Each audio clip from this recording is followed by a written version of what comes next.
She had 24 hours to extract one doctor. Instead, she found a princess worth a kingdom and an army closing in to take her alive.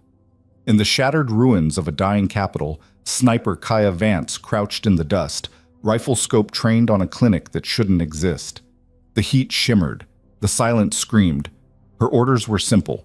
Get in, grab the target, get out. Clean, quick, professional.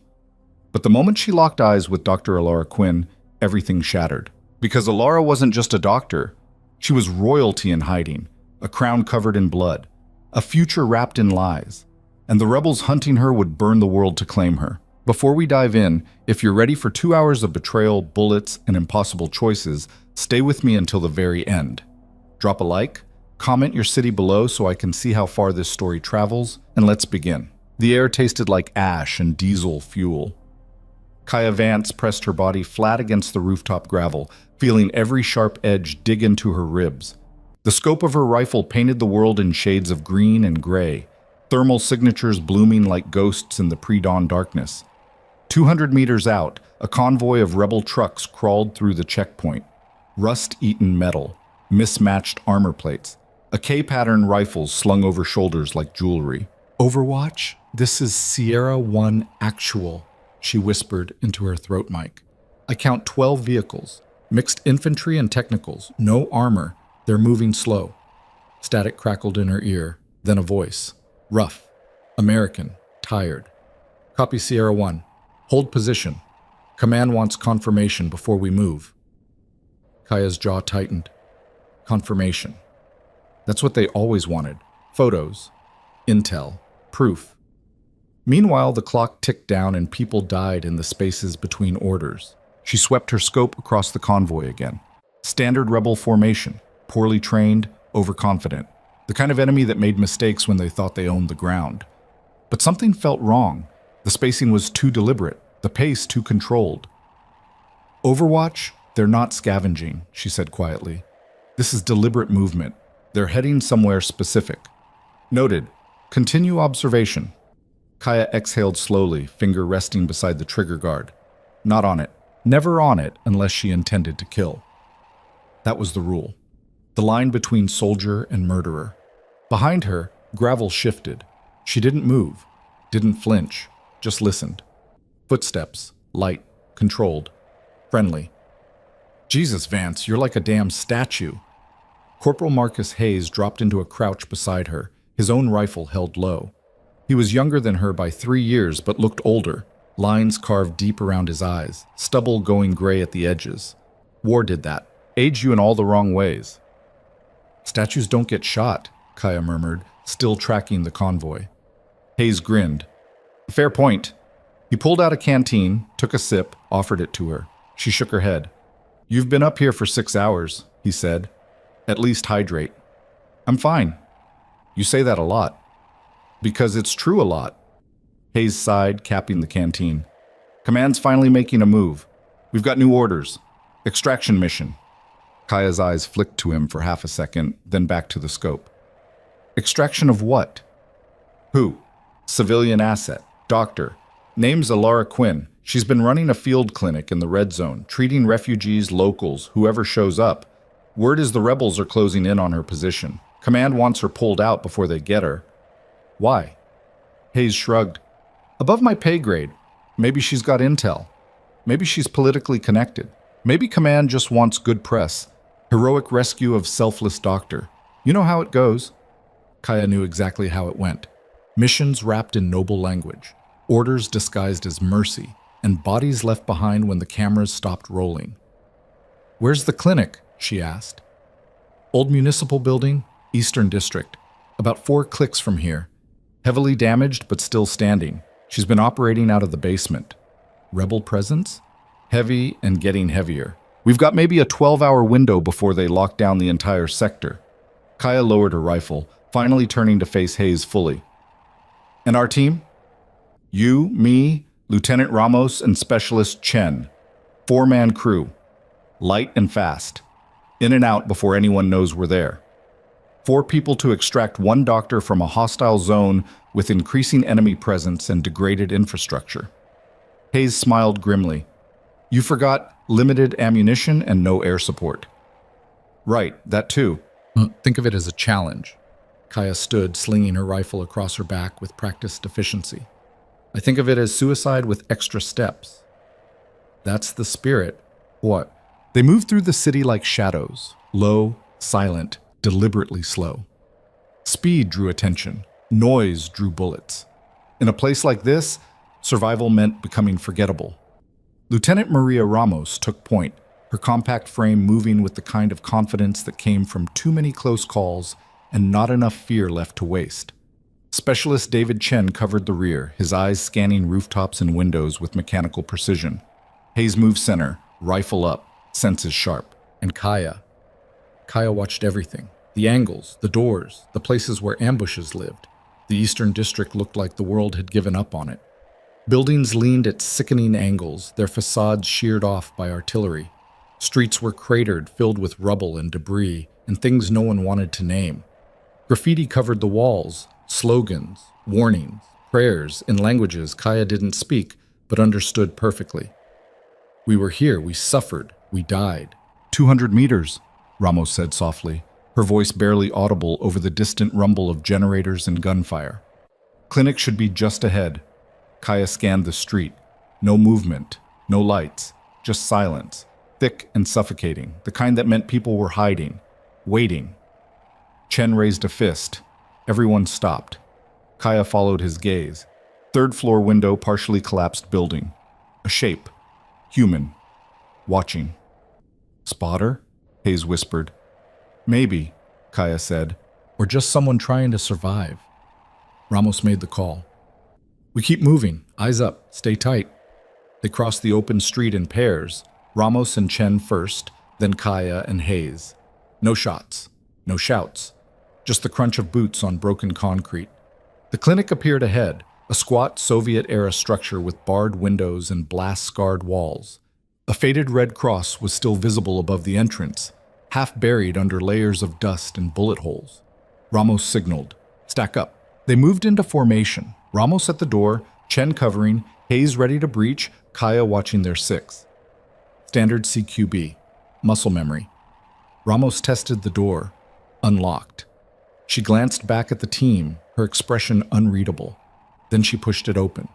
The smell hit them first. Antiseptic and blood and human fear all mixed together in a suffocating wave. Kaya's stomach tightened, but she didn't react. Couldn't afford to. Inside, the clinic was chaos wrapped in desperation. Refugees filled every available space, families huddled in corners, children crying softly, old men staring at nothing. Makeshift beds lined the walls, occupied by people in various stages of injury and illness. A few nurses moved between them, their faces hollow with exhaustion. And at the center of it all, kneeling beside a wounded boy, was Dr. Alara Quinn. She didn't look like a target worth extracting. She looked small, maybe 5'6", thin, wearing scrubs stained with too many shades of red. Her dark hair was pulled back in a messy bun, and her hands moved with the kind of steady precision that came from doing the same terrible thing 1,000 times. She glanced up as they entered. Her eyes were green, sharp, intelligent, and completely unafraid. "You're late," she said calmly, pressing gauze to the boy's abdomen. "I was told you'd be here an hour ago." Ramos stepped forward. "Dr. Quinn, I'm Lieutenant Ramos. We're here to escort you to safety. We need to move. Now." Alara didn't stop working. "I'm in the middle of surgery. We don't have time." "Then make time." The room went silent. Even the crying seemed to pause. Kaya watched the exchange with cold calculation. This was already going wrong. The doctor was supposed to be cooperative, grateful. Instead, she was giving orders. Ramos tried again, her voice harder now. "Doctor, the rebels are closing in on this position. If we don't leave in the next 30 minutes, we're all dead." "Then I suggest you help me stabilize this patient so we can leave together," Alara said, threading a suture with hands that didn't shake. "Because I'm not abandoning him." Kaya stepped forward. "He's already dead." Every head turned toward her. She met Alara's gaze without hesitation. "That wound, he's lost too much blood. Even if you stabilize him now, he won't survive transport. You know that. I know that. Stop wasting time on someone you can't save and focus on the people you can." Alara's jaw tightened. I don't abandon my patients. You will, if you want to live. The air between them crackled with tension. For a moment, Kaya thought the doctor might actually argue, might actually choose pride over survival. But then Alara looked down at the boy, 12, maybe 13, his face pale and clammy, his breathing shallow. And something shifted in her expression. Not acceptance, not surrender, just recognition. She tied off the suture, whispered something in his ear, then stood, wiping blood on her scrubs. Fine, she said quietly. But I'm bringing the others. Kaya blinked. What others? Alara gestured to the room. Them? The refugees, the wounded? All of them. Hayes laughed, a short, bitter sound. You're joking. Do I look like I'm joking? Ramos stepped between them. Doctor, our orders are to extract you, not a dozen civilians. We don't have the vehicles, the supplies, or the firepower to protect that many people. Then get them. It's not that simple. It is exactly that simple. Alara's voice rose, sharp and commanding. These people came here because they had nowhere else to go. I'm not leaving them to be slaughtered because your orders said to save one person instead of 20. Kaya felt her patience fracturing. If we try to move this many people, we'll be spotted, tracked, killed. Everyone dies, including you. Then we die together. Alara crossed her arms. I'm not leaving. The standoff stretched. Kaya could feel the seconds bleeding away. Outside, the city rumbled with distant explosions. Somewhere close, a dog barked frantically, then went silent. Chen's voice crackled over the radio. Lieutenant, we've got movement. 3 vehicles approaching from the north. Rebel markings. Ramos cursed under her breath. How long? 5 minutes? Maybe less. Alara's expression didn't change. Make your choice, Lieutenant. Save everyone or save no one. Kaya stepped closer, her voice dropping to something cold and dangerous. You don't get to make ultimatums. You're the asset. We're the extraction team. You follow orders or you stay here and die. Those are your options. Alara met her gaze without flinching. Then I guess I'm staying. For a heartbeat, Kaya considered it. Considered walking out. Completing the mission by default. Letting the stubborn doctor face the consequences of her own pride. But then she saw it. The way Alara's hands trembled just slightly. The way her jaw was clenched too tight. The way she stood like someone who'd already made peace with dying but refused to show it. This wasn't arrogance, this was conviction. The dangerous kind. Ramos made the call. We take them, all of them. Hayes, Chen, start organizing transport. Kaya, help me secure the perimeter. Kaya's eyes narrowed. This is a mistake. Noted. Move. Protect. Chaos erupted immediately. Refugees scrambled to gather belongings. Photos, blankets, children. The nurses tried to organize them into some semblance of order, but panic made people stupid. They shouted. They pushed. They wasted time. Kaya moved to the window, scanning the street through a gap in the boards. The rebel vehicles were closer now. 2 technicals with mounted machine guns and a troop transport. Maybe 15 fighters total. Contact north, she said into her mic. 15 hostiles, heavily armed, ETA 3 minutes. Hayes appeared beside her, breathing hard. We've got a truck out back. It's old and it barely runs, but it'll hold maybe 10 people if we pack them tight. We got 20. I know, math's not looking good. Kaya turned to Ramos. We need to split them. Send the wounded and children first. The rest move on foot. That's a death sentence for anyone left behind, Alara said, suddenly beside her. Kaya didn't look at her. Better some survive than all die. How noble. Noble's got nothing to do with it. This is triage. You should understand that. Alara's expression hardened. I understand perfectly. You're deciding who's worth saving and who's expendable, just like every other soldier I've ever met. Kaya finally turned, her gaze sharp enough to cut. You want to know the difference between you and me, Doctor? I don't pretend my choices are heroic. I know exactly what I am. You're the one playing savior while people die around you. Before Alara could respond, the first gunshot cracked through the air. Then another, then a dozen more, erupting in a storm of sound and fury. They're here, Chen shouted from the doorway. Engaging! Ramos barked orders. Hayes, get the civilians loaded. Chen, suppressing fire. Kaya, roof access. I need eyes on their position. Kaya moved without thinking, muscle memory taking over. She sprinted for the stairs, taking them 3 at a time, rifle already unslung. The roof access was a rusted ladder. She climbed it fast, ignoring the groan of metal, and emerged into the open air. The city stretched out before her, broken, burning, dying.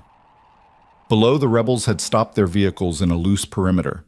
Fighters poured out, taking positions behind cover, firing indiscriminately toward the clinic.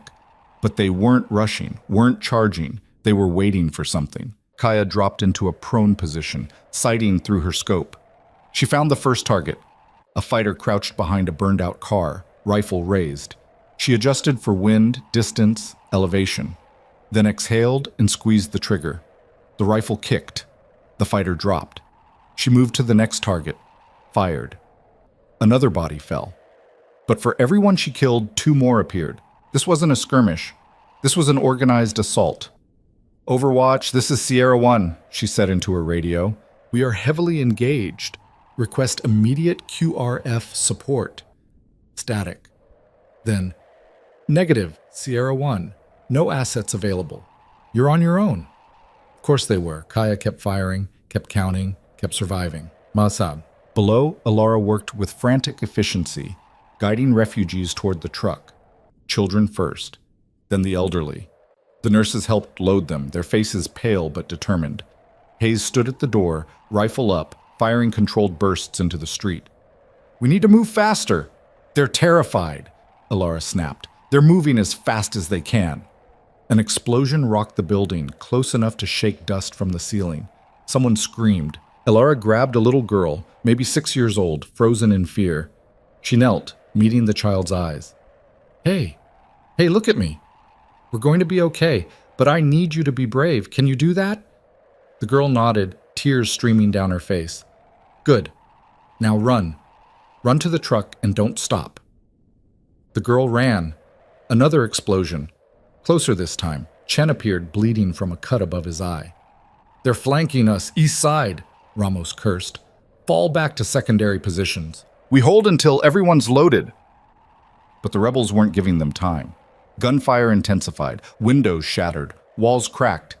And then, through the chaos, a voice, amplified, mechanical, speaking in accented English. "Attention inside the clinic. You are surrounded. Surrender the doctor and we will let the others live. Resist and everyone dies." The room went silent. Alara froze, her face draining of color. Kaya's voice crackled over the radio. "Ramos, they're not here for refugees. They're here for her." Ramos looked at Alara. "What did you do?" Alara didn't answer. "You have 2 minutes to comply." Hayes grabbed Alara by the arm. "Start talking, right now." Alara pulled free, her voice shaking. "I can't. People are dying," Hayes roared. "Tell us what the hell is going on." The rebel's voice boomed again. 1 minute. Kaya descended from the roof, her rifle slung, her expression unreadable. She walked straight to Alara, grabbed her by the collar, and slammed her against the wall. Not hard enough to hurt, but hard enough to make a point. "Who are you?" Alara's breath came in short gasps. Her eyes searched Kaya's face, looking for something. Mercy, maybe. Understanding, she found neither. "My name," Alara whispered, "isn't Alara Quinn." Kaya's grip tightened. "Then what is it?" The answer came like a gunshot. "Arya Solon, Princess Arya Solon, heir to the Sullivan throne." The world seemed to stop. Ramos stepped back, eyes wide. Hayes cursed. Chen just stared. And Kaya didn't move, didn't blink. Just held the woman, the princess, against the wall while everything she thought she knew shattered into pieces. 30 seconds. Outside, engines revved. Boots hit the ground. The rebels were preparing to breach. Kaya released Arya slowly, her voice deadly calm. "You lied to us. I had no choice. You put all of us at risk. Every person in this building. Every civilian, every soldier. For what? To play hero? To pretend you're not who you are?" Arya's voice broke. "I was trying to help. You were hiding." Kaya's eyes burned with cold fury. "And now we're all going to die for it." 10 seconds. Ramos made a decision. "Screw this. We fight. Everyone who can hold a weapon, hold one. Everyone else, stay low and pray. Hayes chambered around. This is insane. Yeah, Ramos said, but it's our kind of insane. Chen moved to the window, rifle ready. Here they come. Arya grabbed Kaya's arm. Please, I didn't want this. Kaya pulled free. Too late. The doors exploded inward. Rebels poured in, screaming, firing, destroying, and the clinic became a battlefield. Gunfire tore through the air in deafening waves. Kaya moved on instinct, her rifle barking short, controlled bursts. 2 rebels dropped before they made it 5 feet inside. A third fell clutching his throat. Hayes fired from behind an overturned table, his face twisted in concentration. Frag out! He hurled a grenade through the doorway.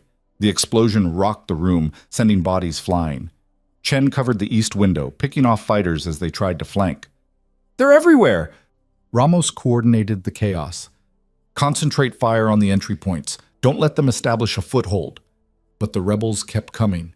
For everyone they killed, 2 more appeared. This wasn't a raid. This was an execution. Arya crouched behind a row of medical crates, her hands pressed over her ears, her eyes wide with terror. Around her, refugees screamed and prayed and died. Kaya reloaded, her movements automatic. She'd been in firefights before, too many to count. But this was different. This was desperation on both sides. A rebel broke through, charging straight at her. She sidestepped, drove the butt of her rifle into his jaw, then put 2 rounds in his chest. He collapsed. Another came from the left. She spun, fired, missed. He tackled her. They hit the ground hard. He was bigger, stronger, fueled by adrenaline and hate. His hands closed around her throat. Kaya didn't panic, didn't struggle. She reached for her knife, a small blade strapped to her thigh, and drove it upward, into the soft tissue beneath his ribs. He gasped, choked, went limp. She shoved him off, gasping for air.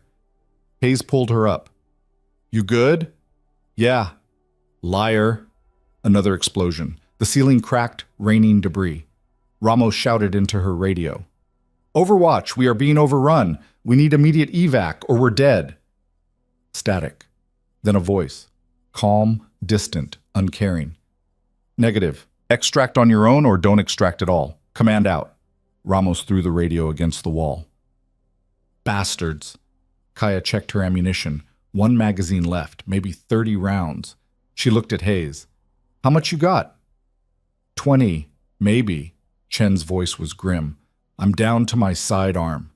They were running out of time, running out of options, running out of everything. And then the gunfire stopped. Just stopped. The silence was worse than the noise. Ramos held up a fist. Everyone froze. From outside, footsteps, slow, deliberate. A single person walking through the rubble. A voice called out, male, confident, speaking English with barely a trace of accent. You fought well, admirably even. But this ends now. Kaya moved to the window, peering through a crack. The speaker was a man in his 40s, wearing civilian clothes but carrying himself like a soldier. Behind him, dozens of rebels stood ready, weapons raised. My name is Commander Vasily Cade, the man continued, and I am here for one person.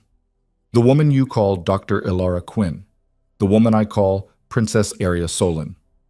Arya's breath hitched. Cade's voice hardened. Send her out, and the rest of you walk away.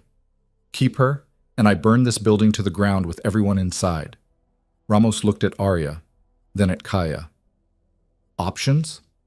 Kaya's mind raced. The math was brutal. They couldn't win a straight fight. Couldn't escape with everyone. Couldn't negotiate. But maybe they didn't have to. She turned to Arya. How much are you worth to them? Arya blinked. What? Alive. How much are you worth alive versus dead? Understanding dawned in Arya's eyes. If I die, the succession falls to my cousin. He's loyal to the rebels.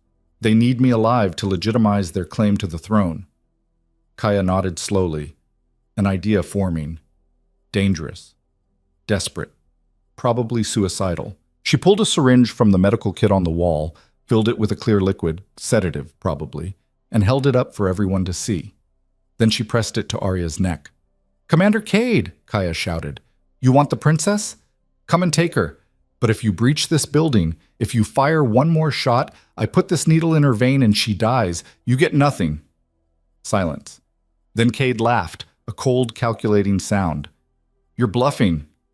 Try me. More silence. Longer this time. Kaya could feel Arya trembling beneath the needle, could see the fear in her eyes. But she didn't move, didn't lower the syringe. Finally, Cade spoke again. What do you want? Safe passage. For everyone. Vehicles, fuel, and a 6-hour head start. Impossible. Then she dies. You'd kill her to spite me? I'd kill her to complete my mission. Kaya's voice was ice. Your choice, Commander. Deal or corpse? The seconds stretched into eternity. Then, you have 1 hour. After that, the deal expires and we come in. Footsteps retreated, engines started. The rebels pulled back, but not far. Just enough to watch. To wait. Kaya lowered the syringe. Arya stared at her, shaking. You would have done it. You would have killed me. Kaya didn't answer. Didn't need to. They both knew the truth. The hour passed in frantic, silent preparation. They loaded everyone into the truck. Wounded, children, elderly. It groaned under the weight, but held. Hayes hot-wired a second vehicle, a battered sedan with bullet holes in the doors. Chen rigged improvised explosives from medical supplies and fertilizer, crude but effective. And Kaya planned the route. 3 fallback positions, 2 extraction points, 1 final gamble. Arya worked alongside them, her hands steady now, her fear buried beneath purpose. She didn't speak, didn't ask questions, just helped. Ramos pulled Kaya aside. This won't work. I know. They're going to follow us, hunt us, kill us. I know. So why are we doing this? Kaya looked at the refugees, families huddled together, holding each other, hoping for a miracle they didn't deserve, but needed anyway. Because it's the job, she said quietly. Ramos smiled grimly. I hate this job. Yeah, me too. The hour ended. They moved out. The truck led, coughing black smoke, its engine screaming. The sedan followed close behind. And all around them, the city watched, silent, judging, waiting to see if hope could survive in a place where it had no right to exist. Kaya sat in the truck bed, rifle across her lap, eyes scanning every shadow. Beside her, Arya held a child, a little boy with burn scars on his face and terror in his eyes. Thank you, Arya whispered. Kaya didn't look at her. Don't thank me yet. Why not? Because we're not out yet, and when the rebels come, and they will come, you're going to see exactly what kind of person I am. Arya's grip tightened on the child. I already know. Kaya finally met her gaze. No, you don't. Oh. They made it 3 miles before the ambush hit. It came from nowhere, a hail of gunfire from rooftops and alleyways, coordinated and brutal. The truck's windshield shattered, tires exploded, the vehicle swerved wildly, crashed into a wall, and died. Out! Everyone out! Ramos screamed. People poured from the truck, stumbling, falling, running. Bullets tore through the air. Someone, a nurse maybe, fell and didn't get up. Kaya was already moving. She sighted a shooter on a rooftop, fired twice, watched him tumble. Another appeared. She dropped him too. Hayes dragged refugees into cover, a half-collapsed building, its walls pockmarked with old artillery scars. Move! Move! Get inside! Chen returned fire, his rifle chattering. We're pinned! Arya stumbled, fell, scrambled back to her feet. Blood streaked her face, not hers, someone else's. She looked lost, broken. Kaya grabbed her arm, hauled her forward. Stay low, keep moving. Don't stop. They're going to kill us. Not yet, they're not. They reached the building. Ramos did a quick head count. We're missing 4, 3 adults, 1 child. Kaya looked back at the kill zone. Bodies lay scattered, some moving, some not. They're gone, she said flatly. We can't just leave them. They're already dead, we're not. Ramos looked like she wanted to argue, but she couldn't. Outside, the gunfire intensified, then stopped. Cade's voice echoed through the streets, amplified by a megaphone. You had your hour. Now you die. An explosion rocked the building. Then another. Artillery. They were shelling them. Kaya's mind worked fast. They couldn't stay, couldn't run, couldn't fight. She turned to Arya. How important are you? Really? Arya's eyes widened. What? If they capture you, what happens? They legitimize their coup, consolidate power. The kingdom falls. And if you die, the succession goes to my cousin, who supports them. The kingdom still falls. Kaya nodded slowly. So either way, you lose. Yes. Then we change the game. She turned to Ramos. I need a radio, long range, and a clean signal. For what? To make a deal. Mvosant. 10 minutes later, Kaya stood in the center of the ruined street, hands raised, no weapons visible. Cade emerged from the shadows, flanked by 2 bodyguards. He smiled. Brave. Or stupid. Practical, Kaya said. You want the princess. I want my people to live. Let's negotiate. Cade laughed. You have nothing to negotiate with. I have her. And a syringe full of poison. One wrong move and she's dead. You're bluffing, again. Kaya's expression didn't change. You sure about that? Cade studied her, searching for weakness, finding none. What do you want? He finally asked. Safe passage for the refugees and my team. You get the princess. Everyone wins. And if I just kill you now and take her, then you get a corpse and a war you can't win. Your choice. Cade's eyes narrowed. You're lying. Maybe. But are you willing to bet a kingdom on it? The silence stretched. Then Cade smiled, cold and predatory. Fine. You have a deal. Bring her out. Kaya turned, signaled to the building. Arya emerged, flanked by Hayes and Chen. She looked small, fragile, defeated. Cade stepped forward, reaching for her, and Arya collapsed, just dropped, like a puppet with cut strings. Cade froze. What? Kaya's voice was flat. Poison. Fast acting. She'll be dead in 2 minutes. Cade's face twisted in rage. You killed her. No, she killed herself. Said she'd rather die free than live in chains. Cade grabbed Kaya by the throat, slamming her against a wall. You're lying. Kaya didn't struggle, just met his eyes. Check her pulse. Cade released her, dropped to Arya's side, pressed fingers to her neck. Nothing. He looked up, his expression pure murder. You're dead. Maybe, Kaya said. But so is your leverage. Cade raised his pistol, and Arya's eyes snapped open. She drove a scalpel into his thigh, then rolled away as he screamed. Chaos erupted. Hayes and Chen opened fire. Cade's guards went down. Kaya grabbed her rifle from where she'd hidden it, sighted Cade, fired. The round took him in the shoulder. He spun, fell, clutching the wound. Fall back, Ramos screamed. Everyone move! They ran, through alleys, over rubble, into the dying city. Behind them, the rebels regrouped, shouted, gave chase. But they were slower now, disorganized, leaderless. Arya ran beside Kaya, gasping for air. That was insane. It worked, didn't it? We could have died. We're not dead yet. They reached the extraction point, a burned-out parking garage where Chen had stashed the sedan. The engine turned over on the 3rd try. Hayes drove. Ramos rode shotgun. Kaya and Arya crammed in back with 3 refugees, and they drove. Fast, reckless, desperate. The city blurred past. Fires burned. Sirens wailed. The world crumbled. But they kept moving. They reached the safe zone just before dawn. Checkpoints, barriers, soldiers in clean uniforms who didn't look like they'd ever seen real combat.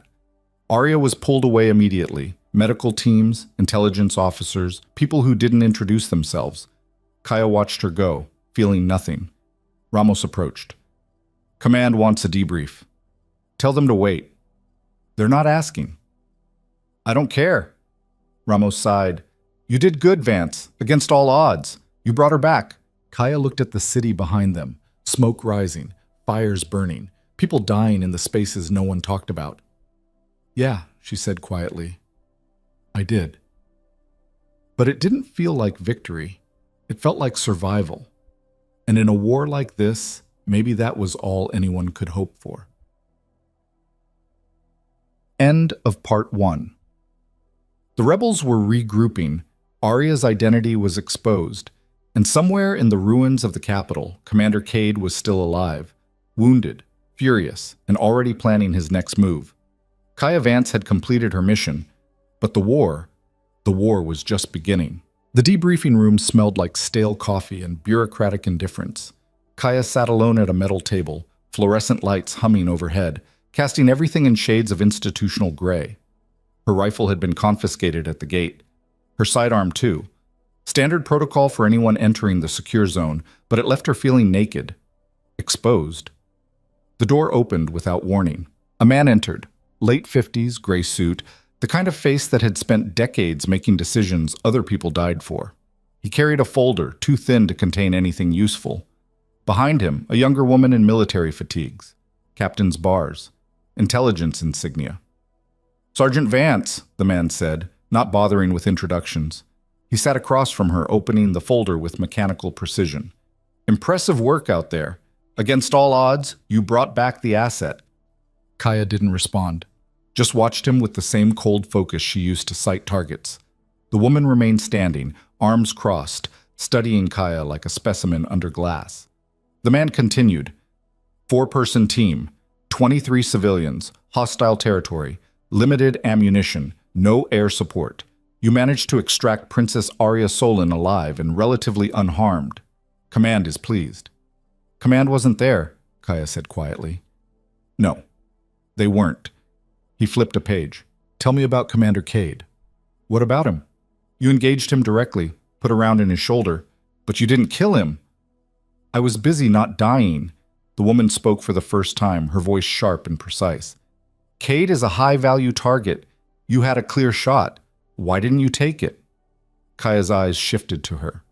"Because I had 20 refugees to protect and limited ammunition. Killing one man versus keeping my people alive. Easy math." "That's not protocol," the woman said. "Protocol doesn't survive contact with reality." The man closed the folder, leaning back. "Commander Vasily Cade is now the most wanted man in 3 countries. He's wounded, angry, and very motivated. Intelligence suggests he's already regrouping his forces, and he knows exactly who embarrassed him." Kaya's jaw tightened slightly. "Meaning?" "Meaning you're on his list, along with Lieutenant Ramos, Corporal Hayes, and Specialist Chen. He'll be coming for all of you. Let him." "Get." The woman leaned forward. "This isn't bravado time, Sergeant. Cade has resources, connections. He's not some random warlord. He's ex-military intelligence, trained in Moscow, with ties to 6 militant groups.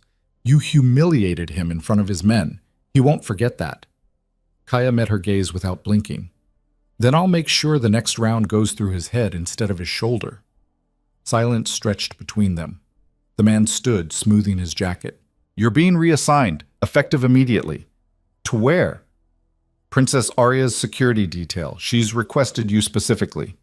Kaya's expression didn't change, but something cold settled in her chest. "I'm a sniper, not a bodyguard." "You're whatever command tells you to be." The man's voice hardened. "The princess trusts you. That's valuable, rare. So you'll stay close, keep her alive, and help us figure out what Cade's real objective is." "And if I refuse?" The woman smiled, thin, humorless. "Then you'll be charged with insubordination and court-martialed." "Your choice, Sergeant." Kaya stood slowly, her movements controlled. "Where is she?" "Medical wing, 3rd floor, room 304. The man paused at the door. "One more thing. The princess isn't just a political asset. She's leverage, a symbol. If she dies, this entire region collapses into chaos. So you don't get to fail. Understood?" Kaya said nothing. They left. She stood alone in this gray room, feeling the weight of something she couldn't name pressing down on her shoulders. The medical wing was too clean, too white, too far removed from the blood and dust and screaming she'd left behind. Kaya walked the sterile hallways, her boots silent on polished floors, until she reached room 304. The door was open. 2 guards stood outside, regular army, young, probably never fired a shot in anger. They straightened when they saw her. "Ma'am, she's expecting you." Kaya brushed past them without acknowledgement. Inside, Arya sat on the edge of a hospital bed wearing civilian clothes, jeans, a loose shirt, her hair down. She looked different without the blood and fear. Smaller, younger, almost fragile. But her eyes were the same, sharp, intelligent, unbroken. "You came," Arya said quietly. "Wasn't given a choice." Arya's smile was faint. "They're assigning you to my detail." "So I heard." "Are you angry?" Kaya crossed to the window, looking out at the compound below. Soldiers moving in formations, vehicles being serviced, the machinery of war grinding forward. "Doesn't matter what I am." "It matters to me." Kaya turned, studying her. "Why did you request me?" Arya hesitated, searching for words. "Because you didn't treat me like a princess. You treated me like a problem to solve. And you solved it. I almost got you killed. You saved my life multiple times. I did my job." Arya stood, crossing the room until she was close enough that Kaya could see the exhaustion shadowing her eyes. "You held a syringe to my neck and threatened to kill me. Then you faked my death. Then you dragged me through a war zone. That's not just a job." Kaya's expression remained neutral. "What do you want from me, princess?" "The truth." Arya's voice dropped. "Who are you?" "Really?" "A soldier." "That's not an answer." "It's the only one you're getting." Arya stepped back, frustration flickering across her face. "You know everything about me, my name, my family, my failures. But I don't know anything about you, where you're from, what you did before this, why you're so good at not caring when people die." Kaya's jaw tightened. "You don't want to know." "Yes, I do." "No, you don't." Kaya's voice went cold. "You want to believe I'm some tortured hero with a tragic past, that underneath the armor I'm secretly kind, secretly broken, secretly someone you can fix. But I'm not. I'm a weapon. That's all. And the sooner you accept that, the easier this will be." Arya's eyes searched hers. "I don't believe you." "Believe whatever you want." Before Arya could respond, the door opened. Lieutenant Ramos entered, her face grim. "We've got a situation." Kaya turned. "What kind?" "The refugees we extracted. They're gone." Mokwam. The convoy had been ambushed 6 hours ago. Kaya stood in the operations center, staring at the map spread across the table. Red markers indicated the attack site, a stretch of highway 30 kilometers outside the safe zone. Black markers showed casualty estimates. Blue markers showed nothing because there was no rescue coming. Ramos pointed to the map. 2 trucks, 18 refugees, 4 military escorts. They were en route to a processing center when they got hit. Clean ambush, professional, no survivors among the escorts. "The refugees?" Kaya asked. "Taken. All of them." Arya stood beside her, face pale. "Cade." "That's the assumption," Ramos said. "He wants leverage, wants to draw you out." "Then we go get them," Arya said immediately. Hayes, leaning against the wall, laughed bitterly. "With what? We've got a skeleton crew, limited intel, and an enemy who knows exactly what we're going to do." "So we do nothing?" Arya's voice rose. "We just leave them?" "We're soldiers, not martyrs," Hayes said. "Going after them is suicide." Arya turned to Kaya. "You can't seriously agree with this." Kaya studied the map, her mind working through scenarios. Approach vectors, escape routes, kill zones. The math was brutal. A rescue mission would require resources they didn't have, support that wouldn't come, and luck they'd already spent. "It's a trap," she said finally. "I know it's a trap," Arya said. "But they're people. We can't abandon them." "We already did. The moment we left them in those trucks." Arya recoiled like she'd been struck. "How can you say that?" "Because it's true." Kaya met her gaze without flinching. "You want me to lie? Pretend there's a heroic solution where everyone lives? There isn't. Cade has them. He's using them as bait. We go after them, we die. They die anyway. That's the reality. Then we change the reality. You can't change math." Arya stepped closer, her voice dropping to something dangerous.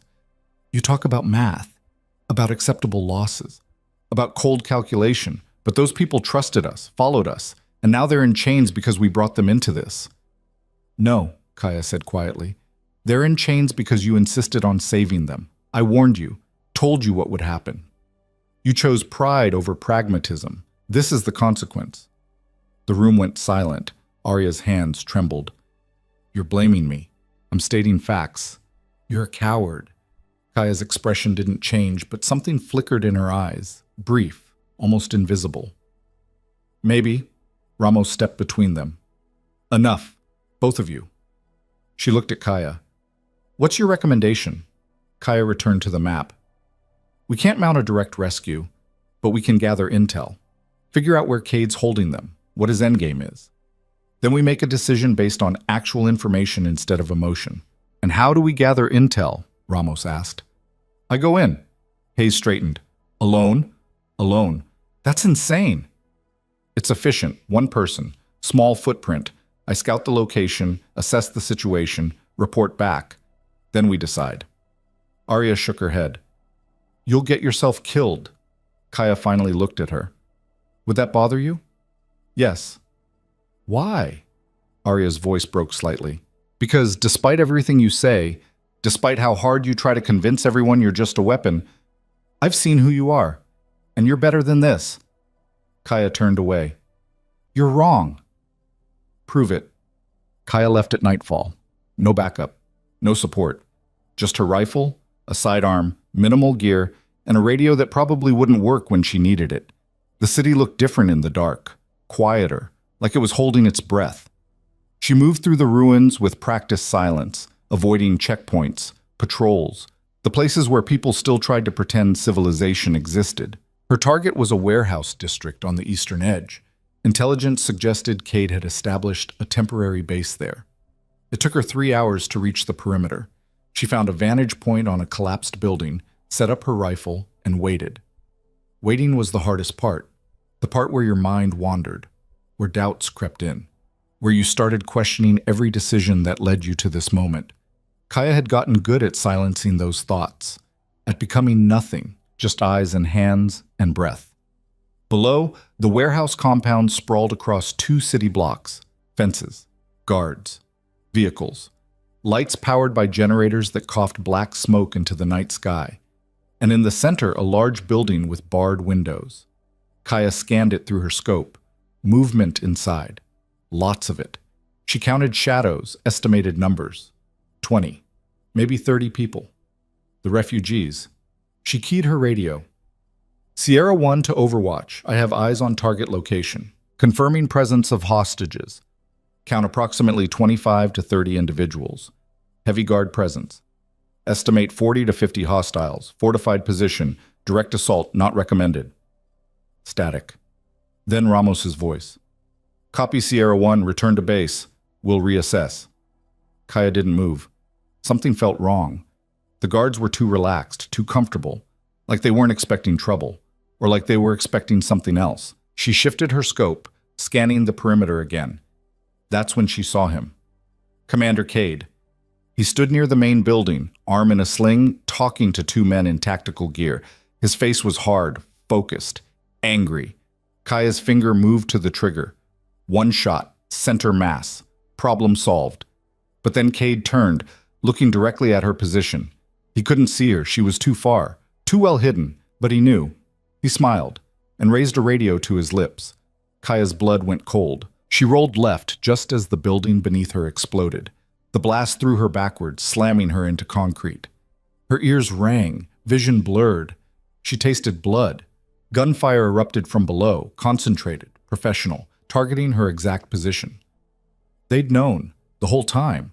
This wasn't a base, it was bait, and she'd walked right into it.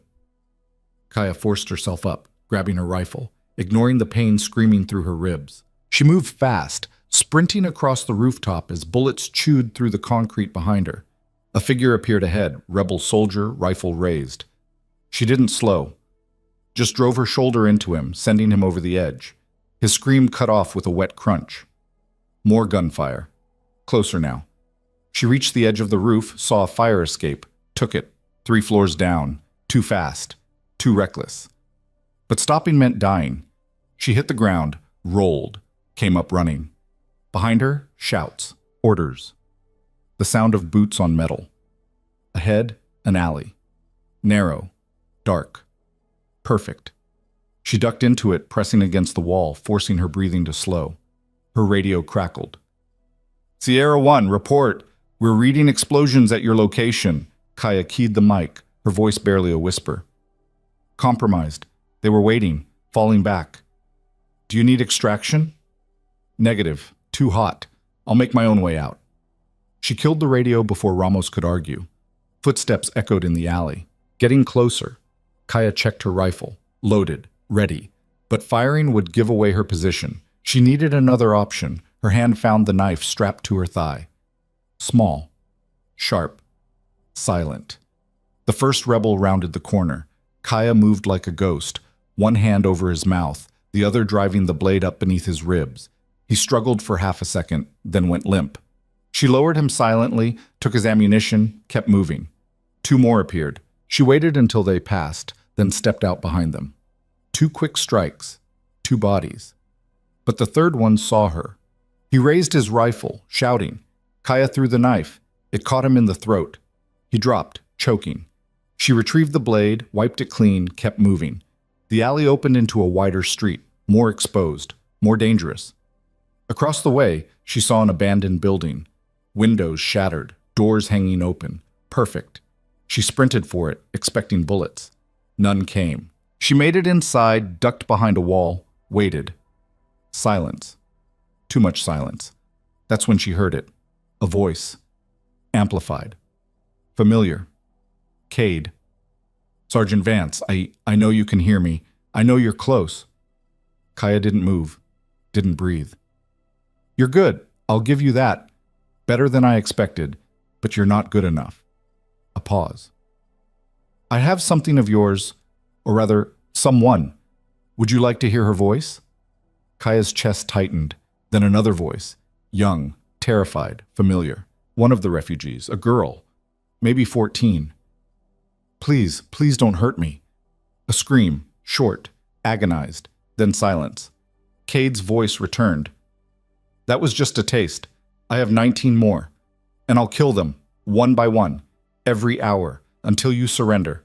Kaya's hands curled into fists. Come out, Sergeant. Face me, or their blood is on your hands. She could feel it, the rage, the helplessness, the impossible choice, and beneath it all, a memory. Old, buried, clawing its way to the surface. A different war, a different city, a different hostage. She'd made the calculation then, too. Walked away. Let them die. And she'd never forgiven herself. Kaya stood slowly, stepping out of cover. Cade waited in the center of the street, surrounded by his men. At least 20 of them, all armed, all ready. He smiled when he saw her. There you are? Kaya stopped 10 feet away, hands visible, rifle slung. Let them go. No. Then what do you want? Justice. You cost me men, resources, credibility. You embarrassed me in front of my army. That has a price. Name it. Cade's smile widened. You, on your knees, begging. The rebels laughed. Kaya didn't move, didn't react, just calculated. 20 men, 1 exit, no backup, limited ammunition. The math said she was already dead, but math didn't account for everything. She dropped to her knees. The laughter intensified. Cade stepped closer. Beg. Kaya looked up at him, her voice calm. Please, let them go. Take me instead. Louder. Please. Cade leaned down, his face inches from hers. You think you're a hero? You're nothing. Just another soldier who... Kaya moved. Her hand shot out, grabbing the pistol from his holster, firing 3 times point blank into the rebels closest to her. She rolled left, came up shooting, dropped 2 more. Chaos erupted. Cade stumbled back, cursing. His men opened fire, but they were panicked, disorganized, hitting each other as much as her. Kaya moved through them like a blade. Fast, precise, lethal.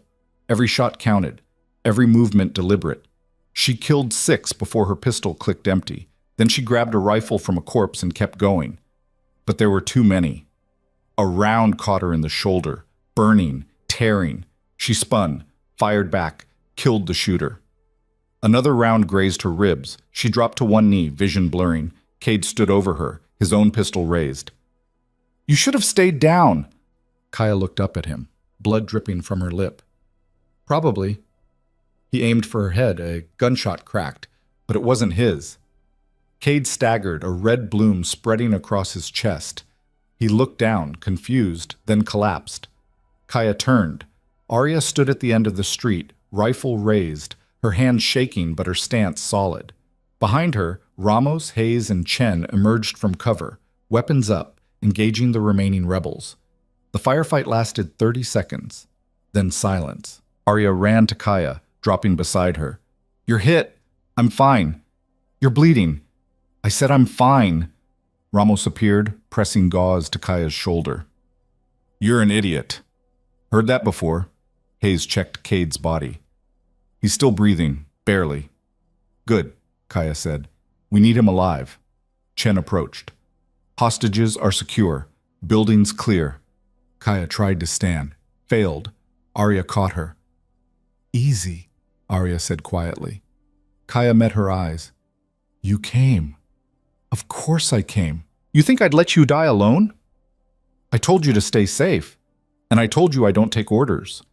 Despite everything, the pain, the exhaustion, the blood, Kaya almost smiled. "Why did you kneel?" Arya asked softly. Kaya looked away. "Because sometimes pride is a luxury you can't afford." "That's not what I asked." "It's the only answer you're getting." They extracted the hostages at dawn. 19 survivors. One had died during Cade's torture. The girl. The one he'd made scream. Kaya stood over her body for a long time, saying nothing. Arya found her there. "It's not your fault, isn't it? You did everything you could." "Not enough." Arya placed a hand on her shoulder.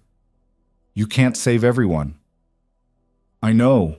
Kaya's voice was hollow. "But I should have saved her." They stood in silence as the sun rose, painting the ruins in shades of gold and ash. Behind them, the convoy loaded. Refugees, wounded, the living moving forward while the dead stayed behind. Ramos approached. "Command wants us back, now." Kaya nodded, turning away from the body. Arya caught her arm. "What happened back there? When you knelt?" "I saw something in your eyes. Something old." Kaya pulled free gently. "It doesn't matter." "It does to me."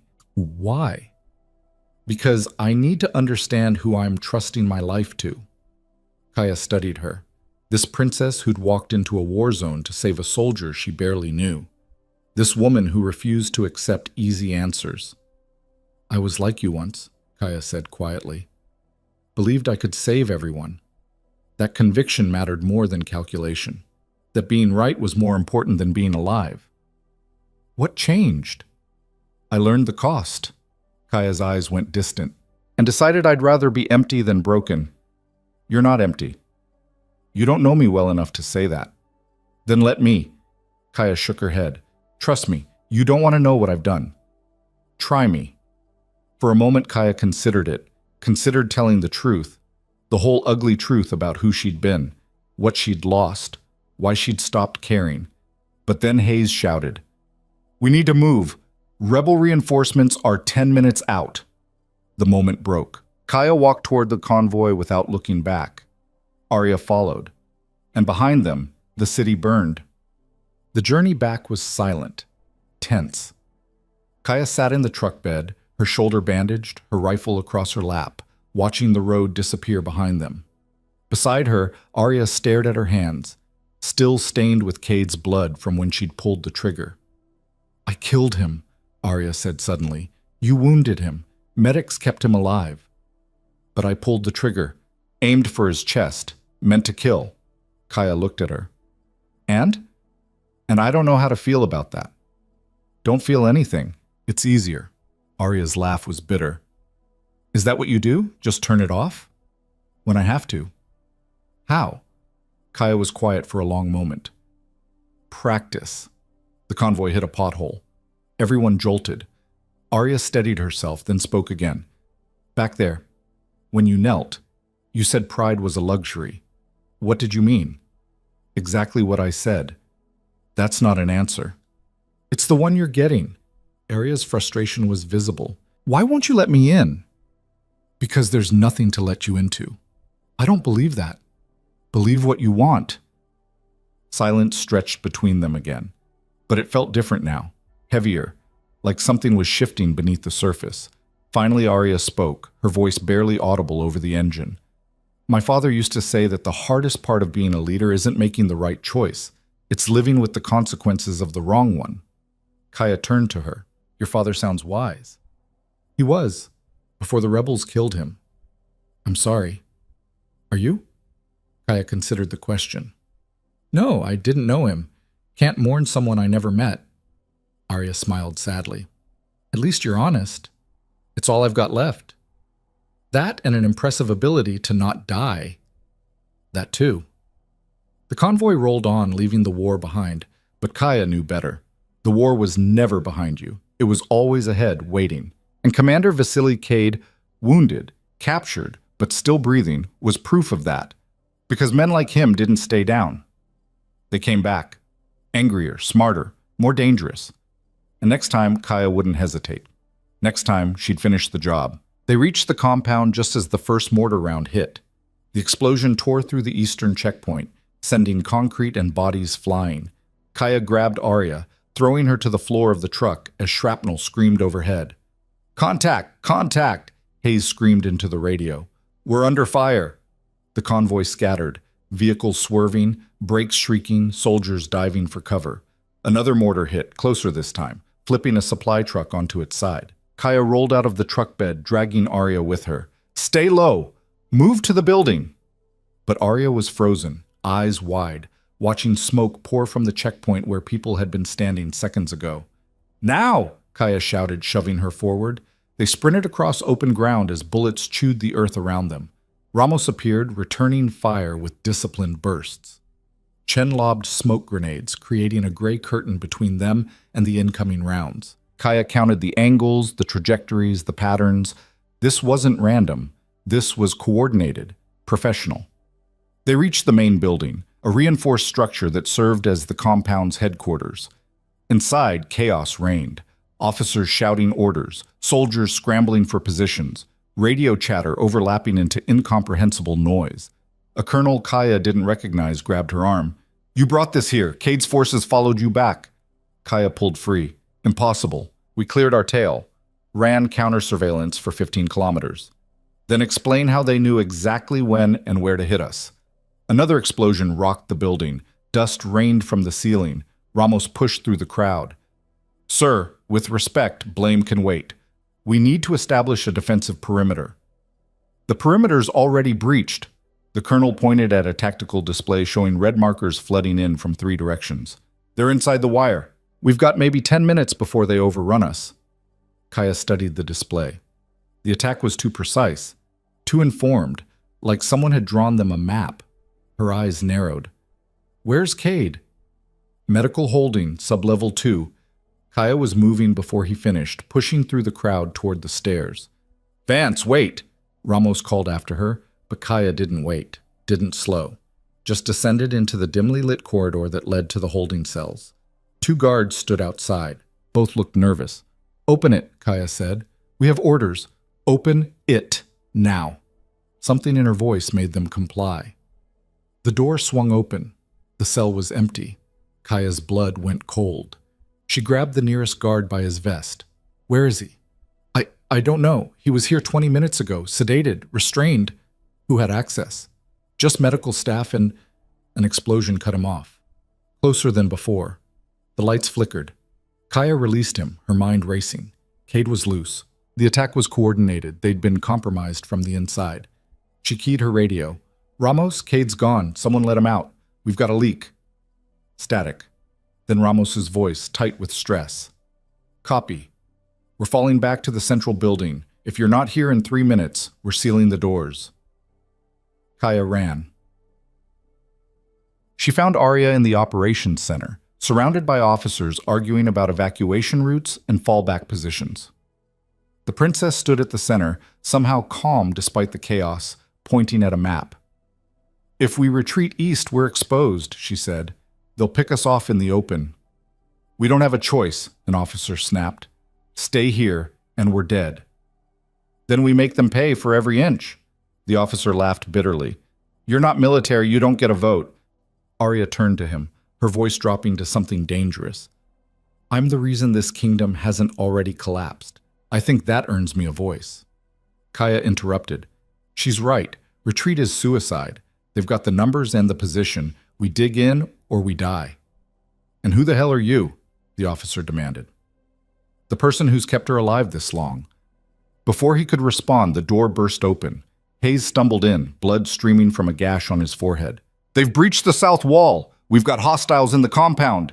Gunfire erupted somewhere close. Screams echoed through the hallways. The officer paled. Fall back to secondary positions. Everyone who can fight, grab a weapon. People scattered. Kaya grabbed Arya's arm.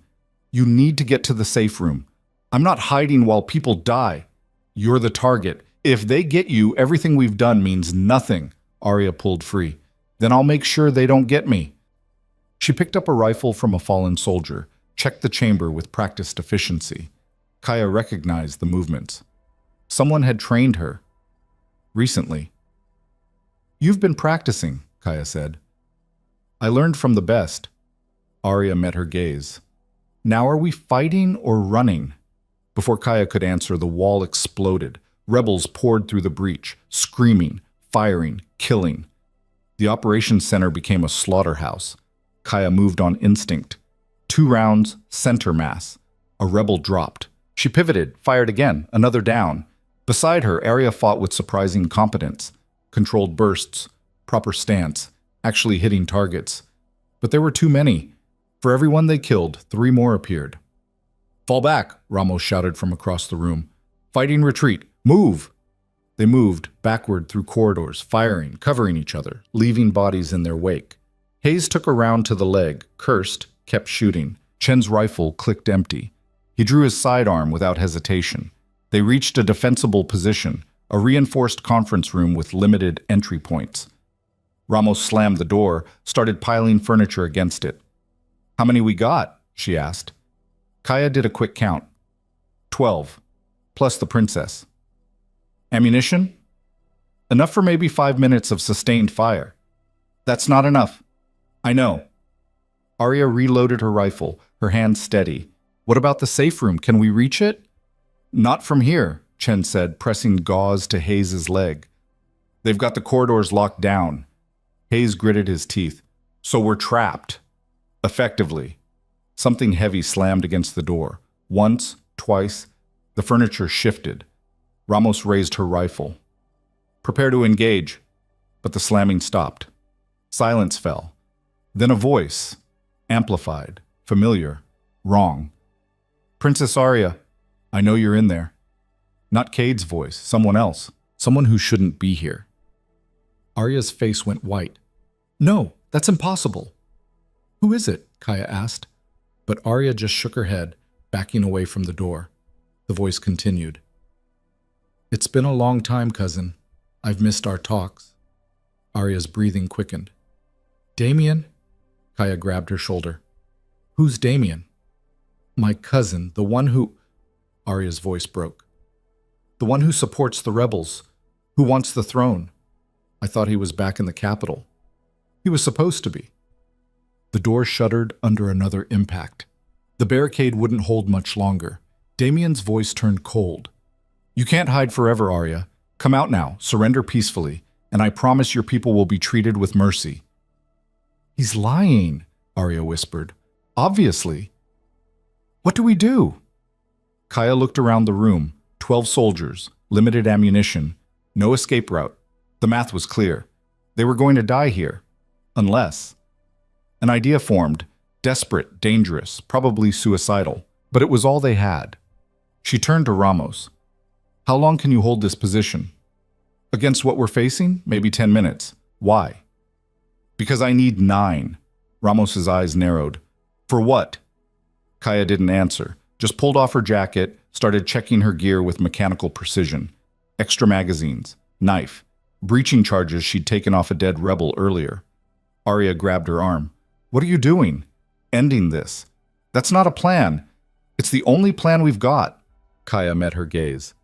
They want you, so they'll focus everything on this room, which means the rest of the compound will be relatively undefended. You're going after Cade, Ramos said. It wasn't a question. He's the head. Cut it off. The body dies. You don't even know where he is. He'll be where the fighting isn't, somewhere safe, directing operations. Kaya pointed at the tactical display, still functioning despite the chaos. My guess? The command center, upper level. That's where I'd be. Hayes laughed weakly. You're going to fight through an entire army to reach one man. Essentially. That's insane. Yeah, probably. Arya stepped in front of her. You'll die. Maybe. Then don't go. Kaya's expression softened, just slightly, almost imperceptibly. If I don't, we all die. At least this way, some of you might survive. I don't want survival without... Arya stopped herself, looking away. Kaya waited. Without what? Nothing. Just come back. Can't promise that. Then promise you'll try. Kaya nodded once. I'll try. Ramos moved to a ventilation grate in the corner. This connects to the main system. You can use it to move through the building undetected, mostly. Good enough? Kaya pried open the grate, slipped inside. The space was tight, barely enough room to crawl. But it would work. Before she disappeared, Arya called out. Kaya? Kaya paused, looking back. Don't die for me, Arya said quietly. Die with me. If it comes to that. Kaya held her gaze for a long moment, then nodded, and vanished into the darkness. The ventilation system was a maze of metal and dust. Kaya crawled through it, navigating by memory and instinct, following the sound of gunfire and explosions. She emerged in an abandoned office, dropped silently to the floor, listened. Voices. Close. 3, maybe 4 rebels moving through the corridor outside. Kaya checked her rifle. 10 rounds. She'd have to make them count. She opened the door slowly, peered out. 4 hostiles, moving away from her, focused on the sounds of battle echoing from below. She raised her rifle. Controlled breathing. Sight picture. Squeeze. The first one dropped. The others spun, searching for the threat. She fired again, 2 down. The remaining 2 scattered, taking cover, returning fire blind. Kaya moved left, flanking, firing on the move. 3 down. The last one saw her, raised his weapon. She was faster, 1 round, center mass. He collapsed. She reloaded, kept moving. The upper levels were chaos, smoke, fire, bodies.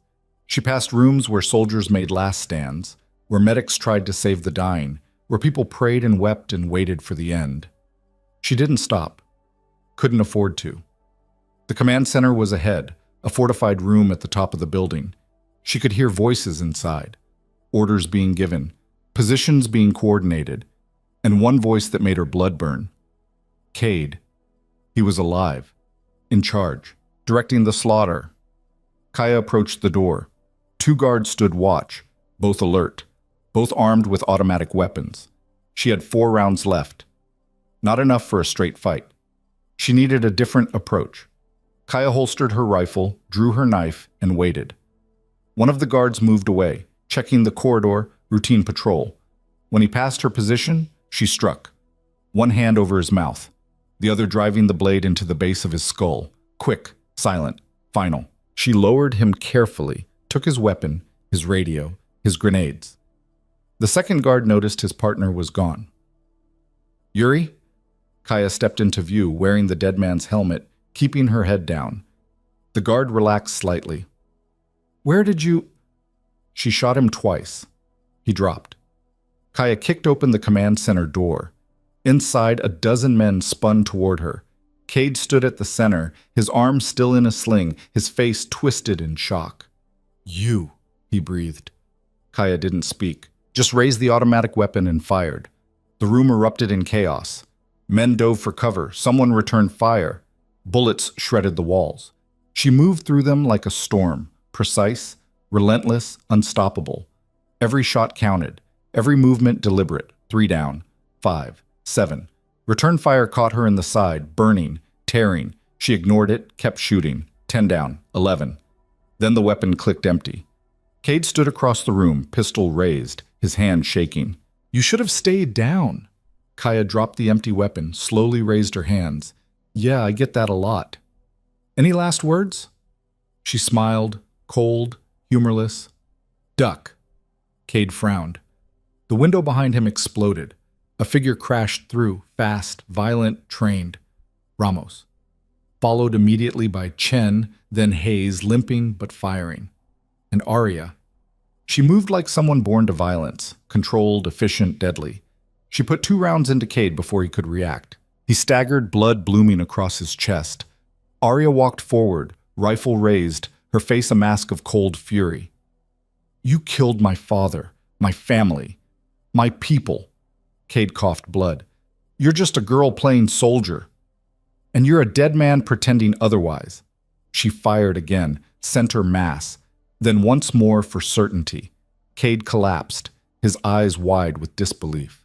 Arya stood over him, trembling, the rifle smoking in her hands. Kaya approached slowly. You came. Told you. If you die, I die with you. Arya's voice shook. Turns out I'm really tired of people telling me what I can't do. Ramos checked Cade's pulse. He's gone. Good, Arya said. Outside, the sounds of battle were fading. Confused shouts, scattered gunfire. The rebels were losing coordination, falling back. Chen moved to the communication equipment, started transmitting. All units.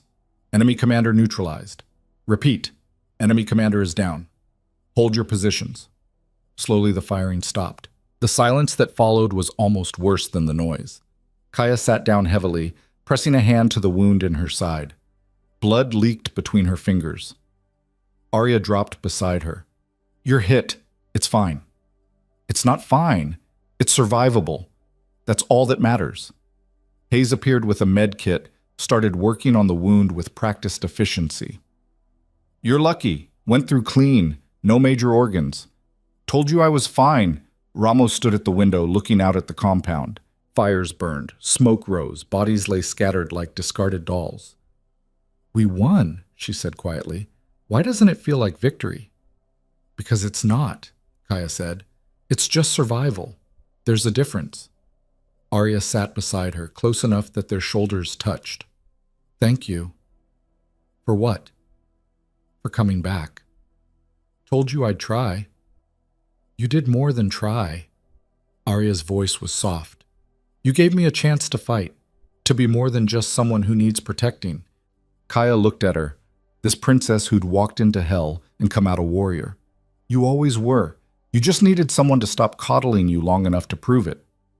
Was that your plan all along? Didn't have a plan, just instinct. Good instincts. They sat in silence as Hayes finished bandaging the wound. Outside, soldiers began securing the compound, counting casualties, treating wounded. Chen approached. Final counts coming in. We lost 37. Another 50 wounded.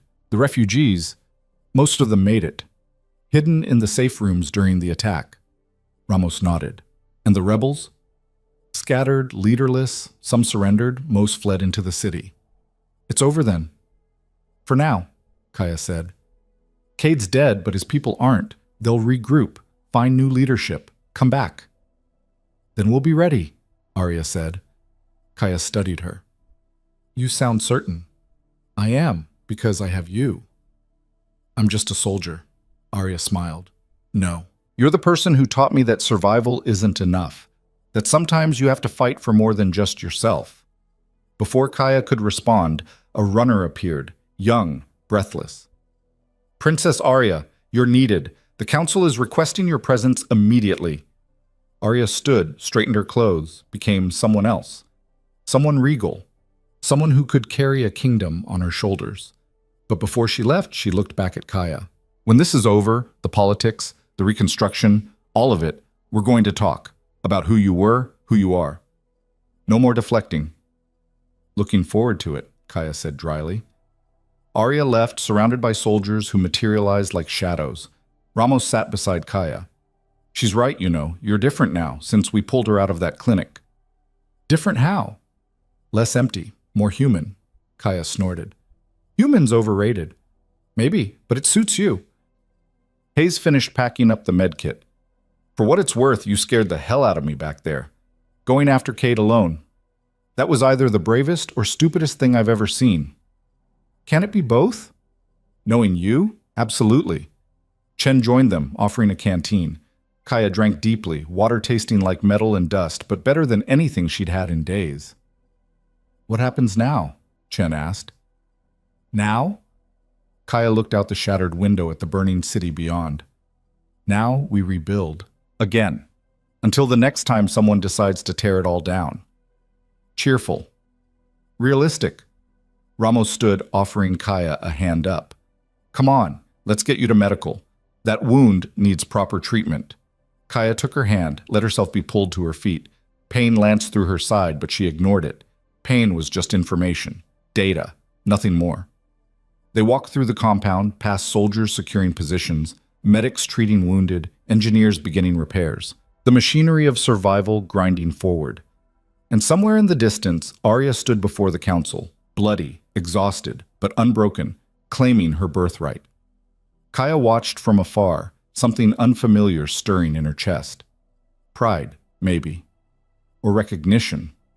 The princess who'd refused to run, who'd chosen to fight, who'd become exactly what this broken kingdom needed. Later, alone in a quiet corner of the medical wing, Kaya sat on a cot, staring at her hands. They were clean now, washed. But she could still see the blood, still feel the weight of the knife, still hear the wet sound of steel sliding between ribs. How many had she killed today? 20? 30? She'd lost count somewhere between the ambush and the command center. The door opened. Arya entered, still wearing combat fatigues, her hair pulled back, her face showing every hour of the last 2 days. They told me you were hiding, she said. Not hiding. Recovering. Looked like hiding to me. Kaya almost smiled. How'd it go with the council? They're arguing about succession laws and military reorganization and a dozen other things I don't care about. Arya sat beside her.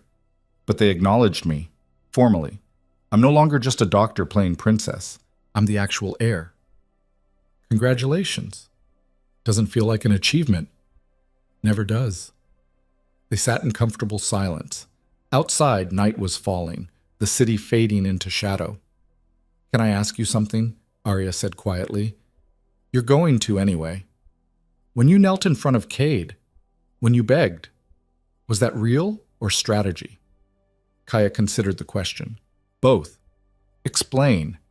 I needed him close, distracted, off balance, begging accomplished that. She paused. But part of me meant it. Part of me would have done anything to save those people, even sacrifice my pride. That doesn't sound like the cold, calculated soldier you pretend to be. It's not. Kaya looked at her. I lied. Earlier. When I said I was empty. Truth is, I feel everything. Every death, every failure, every person I couldn't save. I just got good at burying it. Why? Because feeling it means acknowledging it, and acknowledging it means accepting that I'm complicit, that every choice I make costs someone their life. Arya reached for her hand, held it gently. You saved my life multiple times. That has to count for something. Does it? Or did I just choose which life mattered more? That's not fair. It's reality. Arya's grip tightened. Then reality's wrong, and we're going to change it. Kaya looked at their joined hands. Hers scarred and calloused, Arya's smooth but strong. How? Together. You teach me to fight. I teach you to care. We find a balance. I don't think it works that way. Then we'll make it work. Arya's voice was firm. Because I'm tired of watching good people destroy themselves trying to save bad worlds. And you're a good person, Kaya, whether you believe it or not. Kaya wanted to argue, to deflect, to retreat behind the armor she'd spent years building. But looking into Arya's eyes, seeing the conviction there, the stubborn refusal to accept easy answers, she found she couldn't. Okay, she said quietly. Okay? Okay? We'll try? No promises. But we'll try. Arya smiled, genuine, warm, beautiful. That's all I ask. They sat together as darkness fell, and the compound settled into uneasy peace. Tomorrow would bring new challenges, new threats, new impossible choices. But tonight, for the first time in years, Kaya Vance allowed herself to believe that maybe, just maybe, survival wasn't the best she could hope for. Maybe there was something more, something worth fighting for beyond just the next breath. And maybe the princess sitting beside her, holding her hand in the quiet dark, was proof that even in the worst wars, the best parts of humanity could still survive. Outside, the city burned. Inside, two women who'd been forged in violence chose to believe in something better. And somewhere in the ruins of the capital, scattered rebel forces regrouped, planned, and prepared for the next battle. Because wars didn't end with one victory. They ended when people stopped fighting, and neither side was ready to stop. Not yet. The knock came at 0400 hours. Sharp, military, uncompromising. Kaya opened her eyes, already awake, hand instinctively reaching for the pistol under her pillow. 3 days had passed since the compound attack. 3 days of uneasy peace, medical evaluations, and the suffocating weight of bureaucracy descending like a fog. "Enter," she said, sitting up. The door opened. A lieutenant she didn't recognize, pressed uniform, clipboard, the dead eyes of someone who'd never seen real combat. "Sergeant Vance, you're wanted in conference room Alpha, immediately." "By who?" "Command." They didn't elaborate. Kaya dressed quickly, standard fatigues, boots laced tight, no weapon. They'd taken those after the debrief. Standard procedure for anyone under investigation, and she was definitely under investigation. She'd killed 43 people in the span of 6 hours. Disobeyed direct orders. Operated without authorization. Compromised security protocols. The fact that she'd saved the princess and ended the immediate threat didn't erase the paperwork. It never did. She followed the lieutenant through empty corridors, past checkpoints where guards watched her with expressions ranging from respect to suspicion. Word had spread. The sniper who'd gone rogue. The soldier who'd decided victory mattered more than protocol. Conference room Alpha was exactly what she expected. Sterile, windowless, dominated by a long table where 5 people sat waiting. She recognized 2 of them, the gray-suited man from her first debrief, the female captain with intelligence insignia. The other 3 were new. A general, 2 stars, weathered face, the kind of man who'd climbed ranks through competence and bodies. A woman in civilian clothes with the bearing of someone who answered to agencies that didn't officially exist. And at the end of the table, looking uncomfortable in formal attire, Princess Arya Solon. Kaya stopped at attention. "Reporting is ordered." The general gestured to an empty chair. "Sit, Sergeant." She sat, back straight, hands on the table, eyes forward. The general opened a folder thick enough to kill someone with. "Sergeant Kaya Vance. Service record, 8 years active duty. Specialized training, reconnaissance, counterinsurgency, advanced marksmanship. Current assignment, personal security detail for Princess Arya Solon." He looked up. "Impressive credentials. Problematic execution." Kaya said nothing. "In the past 72 hours, you've disobeyed direct orders from 3 separate commanding officers, conducted unauthorized operations in hostile territory, killed 43 enemy combatants without proper authorization, and compromised operational security on multiple occasions." He closed the folder. "You want to explain yourself?" "I completed the mission, sir. Princess Arya is alive. The rebel leadership is neutralized. The compound held." "That's not what I asked."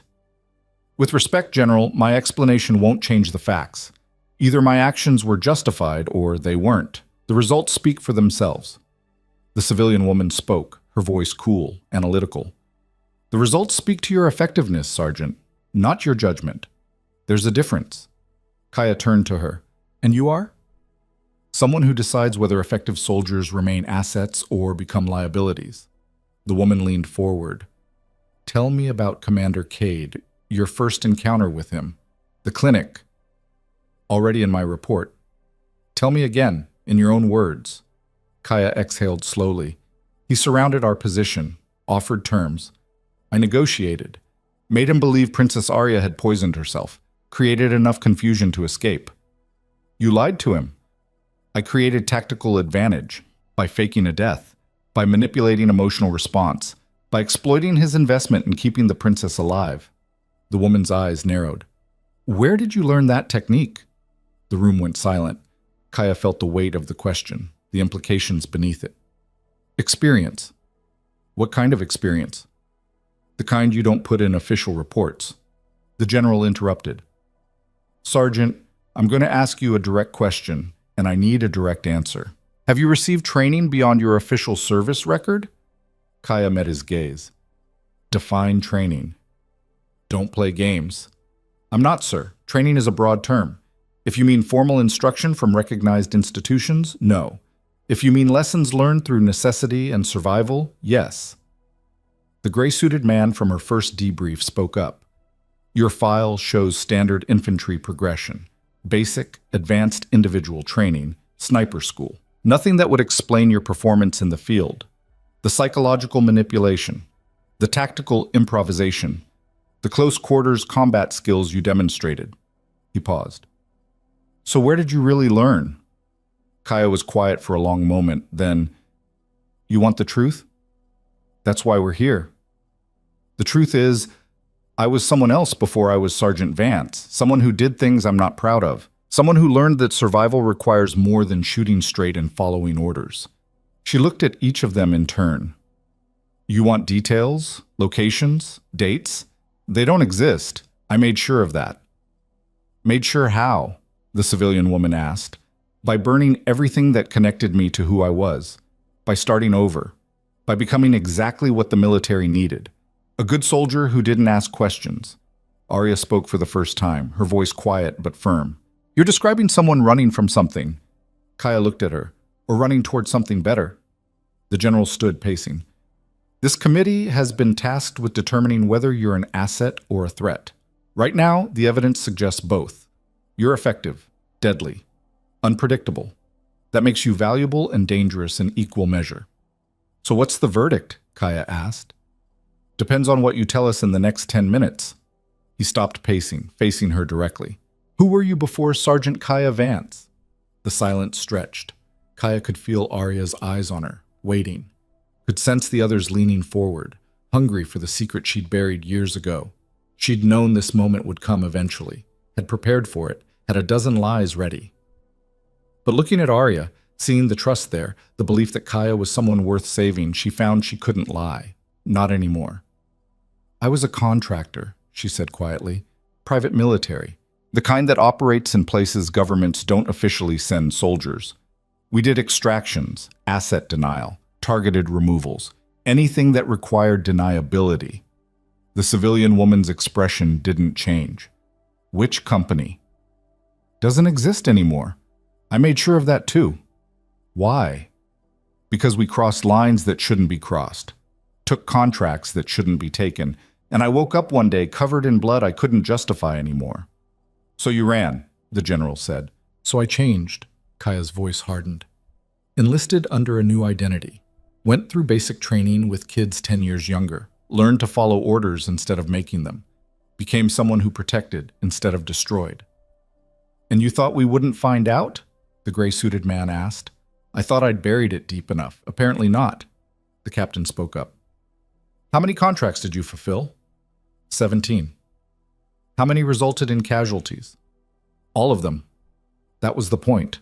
The civilian casualties? Kaya's jaw tightened. 1. That's when I stopped. The room absorbed this. Arya looked stricken. The general's expression was unreadable. The civilian woman pulled out a tablet, swiped through something. There was an incident 6 years ago, Mogadishu. A private contractor opened fire on a safe house, killing 12 people, including a high-value target and his family. 3 children among the dead. The contractor disappeared before authorities arrived. Was that you? No. Then who? That was my partner, and I killed him for it. Silence. Complete. Suffocating. The woman's eyes narrowed. Explain. The contract was clean termination, target only, minimal exposure. My partner decided to go scorched earth, killed everyone in the building to eliminate witnesses. Kaya's voice was flat, emotionless. I put 2 rounds in his head and left, burned my identity, erased everything, and swore I'd never let someone die because I followed orders without question again. So you became someone who breaks orders instead, the general said. I became someone who makes the right call, even when it's not authorized. And who decides what's right? I do, based on the people in front of me, the lives at stake, the consequences of action versus inaction. Kaya leaned forward. You want to know why I disobeyed orders? Why I went after those refugees? Why I killed Cade without waiting for authorization? Because in my experience, by the time authorization comes, everyone's already dead, so I make the call. And I live with the consequences. Arya's voice was barely a whisper. You never told me. Would it have changed anything? Kaya asked. I don't know. Maybe. That's why I didn't tell you. The general sat back down, steepling his fingers. Here's our problem, Sergeant, or whatever your real name is. You're admitting to operating under a false identity, to concealing your past, to making unilateral tactical decisions without authorization. Under normal circumstances, this would result in immediate discharge and possible criminal prosecution. But these aren't normal circumstances, Kaya said. No, they're not. He glanced at Arya. The princess has specifically requested you remain on her security detail. She's made it clear that without you, she doesn't trust the protection we can offer. And given recent events, her trust is valuable. The civilian woman added, We've also confirmed your account, the Mogadishu incident. Your partner's identity, a man named Vincent Cole, wanted for multiple war crimes. He died 6 years ago from 2 gunshot wounds to the head. Ballistics suggest close range. Professional execution. She paused. You weren't lying. I don't lie about bodies, Kaya said. Only survival. The gray-suited man spoke. We have a proposal. Continue your assignment. Protect the princess. Help stabilize the region. But you do it under full disclosure. We monitor you, evaluate you. One mistake, one unauthorized decision that gets people killed, and you're done. Court-martialed, imprisoned, or worse. And if I refuse, then you're discharged immediately, dishonorably, with a file that follows you everywhere you go. He smiled thinly. Not much of a choice, is it? Kaya looked at Arya. What do you want? Arya stood, facing the committee. I want Sergeant Vance on my detail. I want her training my security team. I want her counsel when making tactical decisions. And I want you to stop treating her like a criminal and start recognizing her for what she is, the person who saved my life when everyone else said it was impossible.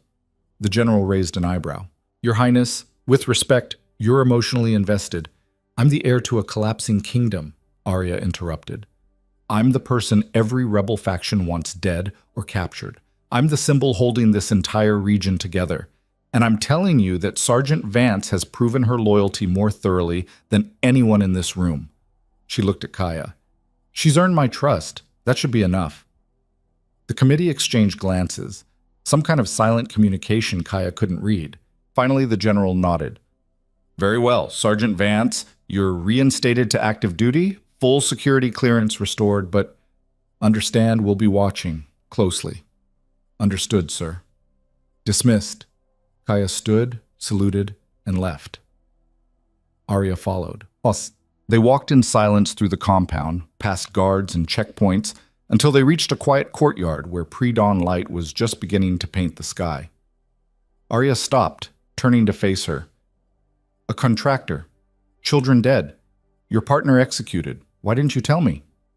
Because I thought it would change how you saw me. It does. Kaya's expression remained neutral, but something flickered in her eyes. Understood. You don't understand. Arya stepped closer. It changes how I see you because now I know why you're so good at keeping people alive. You've seen what happens when you fail. When you follow bad orders. When you trust the wrong person. She paused. You're not running from your past. You're making sure it never happens again. That's generous. It's accurate. Arya's voice softened. You killed someone you trusted because he murdered innocents. Then you spent 6 years trying to become someone better. That's not weakness. That's strength. Or cowardice. Depends on the perspective. Stop. Arya grabbed her shoulders. Stop deflecting. Stop pretending you don't deserve forgiveness. You've saved dozens of lives, including mine, multiple times. At some point, you have to accept that maybe you've balanced the scales. Kaya looked away. Scales don't balance, they just get heavier. Then let me help carry the weight. Why? Because that's what people do when they... Arya stopped herself, looking away. When they what? Kaya asked quietly. When they care about someone. The words hung in the air between them. Heavy. Undeniable. Kaya's voice was barely audible. You shouldn't. Too late. Arya, I know all the reasons why this is complicated. The position, the politics, the fact that you're convinced you're not worth caring about. Arya met her gaze. But I don't care about any of that. I care about the person who held a syringe to my neck to save refugees, who knelt in front of an enemy to buy time, who walked into an army alone because it was the right tactical decision. That person deserves to be cared about. Kaya was quiet for a long time. Then, I don't know how to do this. Do what? Let someone in. Trust someone. Be more than just a weapon. Then we'll figure it out together. Arya smiled. You're good at improvising, right? Despite everything, Kaya almost smiled. Apparently. Before either could say more, Ramos appeared, looking apologetic. Sorry to interrupt, but we've got a situation. Kaya's expression shifted immediately, personal to professional, in half a heartbeat. What kind? Intelligence just intercepted communications. Rebel cells are regrouping faster than expected. They've got a new leader, someone with military training, tactical knowledge, and they're planning something big. How big? Coordinated strikes across 3 cities. Target date, 48 hours. Arya's face went pale. Can we stop it? If we move fast, decisively, without waiting for authorization. Ramos looked at Kaya, which is why Command wants you leading the operation. Kaya raised an eyebrow. They just threatened to court-martial me for unauthorized decisions. Now they want me to make more? They want results, and you deliver results. What's the catch? You don't get backup, don't get reinforcements, don't get to fail. Ramos handed her a file. 4 targets, 4 teams. You coordinate and execute simultaneously. Miss one, and the whole operation collapses. Kaya opened the file, scanning the intelligence. Her mind was already working. Approach vectors, timing, resources, contingencies. I'll need Hayes, Chen, and 12 others I select personally. Done. Full equipment, no restrictions. Within reason. No, full stop. I don't operate with half measures. Ramos sighed. I'll make it happen. And Princess Arya stays here, secure location, no exceptions. Arya stepped forward. Absolutely not. If you're going into the field, I'm staying here, Kaya said firmly. This isn't negotiable. You're the target. You're the symbol. You're the reason we're fighting. That means you don't get to risk yourself on operations. You don't give me orders. No. But I give tactical assessments, and tactically, you're worth more alive than dead. So you stay. They stared at each other, neither willing to back down. Finally, Arya nodded. Fine. But when you come back, we finish our conversation. If I come back? When? Kaya held her gaze for a moment longer, then turned to Ramos. Assemble the team. I want full briefing in 30 minutes. Understood. Ramos left. Arya caught Kaya's arm. Be careful. Always am. I mean it. Don't do anything stupid. Define stupid. You know what I mean? Kaya's expression softened, just slightly. I'll come back. I promise. You said you don't make promises you can't keep. I don't, which is why I'm making this one. Chot. The briefing room was packed. Hayes and Chen sat front row, looking alert despite the early hour. Behind them, 12 soldiers Kaya had personally selected, all experienced, all proven, all willing to take orders from someone who'd officially been under investigation hours ago. Kaya stood at the front, tactical display showing 4 target locations. Listen up. We've got 48 hours to neutralize 4 simultaneous threats. Miss one, and thousands of civilians die. No pressure. A few nervous laughs. She pointed at the first location. Target Alpha. Weapons cache in the industrial district. 20 hostiles, fortified position. Hayes, that's yours. Breach, clear, demo the facility. Extraction time, 8 minutes. Hayes nodded. Doable. Target Bravo. Communication hub, eastern sector. 15 hostiles, civilian shields likely. Chen, your primary. Non-lethal preferred, lethal authorized. Time, 10 minutes. Chen studied the layout. Tight, but manageable. Target Charlie. Rebel command post, abandoned hotel, 30 hostiles, unknown leadership. I'm taking that one personally. Time, 12 minutes. Someone raised a hand. And target Delta? Kaya pulled up the fourth location. Fuel depot, 50 plus hostiles, heavy weapons, SAMs. This is the big one. If it goes up, it takes out 3 city blocks and kills hundreds. Who's handling it? Team Delta, 6 of you. Specialist Morales leads. She looked at a woman in the third row, compact, dangerous, with the scars of someone who'd earned her rank. You comfortable with that? Morales stood. Yes, ma'am, but 50 hostiles against 6 shooters. We'll need a force multiplier. You'll have one. I'm calling in a favor. Air support. 1 gunship, limited ammunition, 5-minute window. You coordinate the strike, mark targets, extract before the depot detonates. And if the gunship doesn't show, then you improvise. Because failure isn't an option. The room absorbed this. No one objected. No one questioned. Hayes spoke up. What about insertion? We going in loud or quiet? Quiet until we're compromised. Then loud as necessary. Each team operates independently but synchronized. We hit simultaneously at 0300 tomorrow. Any target secured early provides support to others. Questions? Silence. Good. Study your layouts, memorize your objectives. Get rest, because tomorrow we end this. The room cleared except for Hayes, Chen, and Morales. Hayes approached. You really think we can pull this off? No idea. That's comforting. It's honest. Kaya looked at the tactical display. But we don't need to pull it off perfectly. We just need to succeed enough that the other side loses faith. Break their coordination. Make them question their leadership. Force them to retreat instead of attack. Chen crossed his arms. And if they don't retreat? Then we kill every single one of them until they do. Morales smiled grimly. I like this plan. You haven't heard the worst part yet, Kaya said. Which is? If anything goes wrong, I'm the one command blames. So I need you to be perfect. Understood? Understood. That night, Kaya couldn't sleep. She lay in her quarters, staring at the ceiling, running through scenarios. What if Hayes got pinned down? What if Chen encountered more civilians than expected? What if the gunship never showed? What if she failed? The knock at her door was quiet, almost apologetic. Come in, she said without moving. Arya entered, closing the door behind her. She wore civilian clothes, jeans, a sweater, her hair down, looking less like a princess and more like the doctor Kaya had first met in that ruined clinic.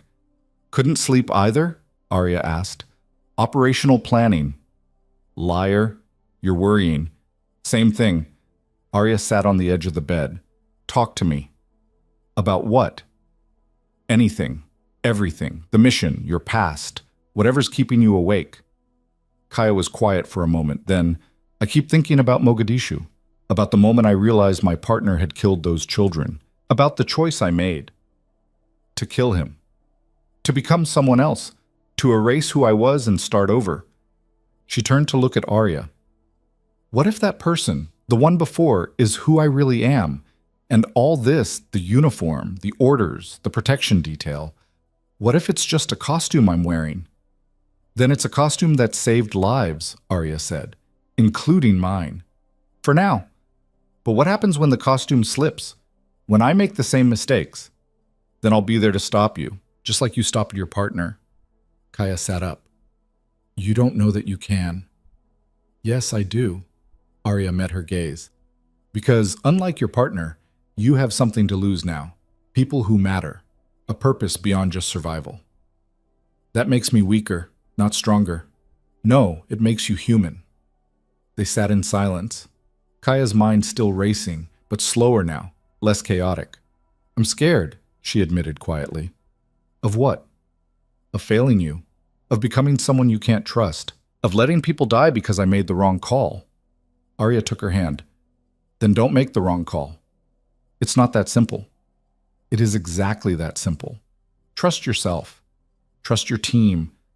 Trust that the person you've become is better than the person you were. Kaya looked at their joined hands. And if I'm not, then I'll remind you, every day, until you believe it.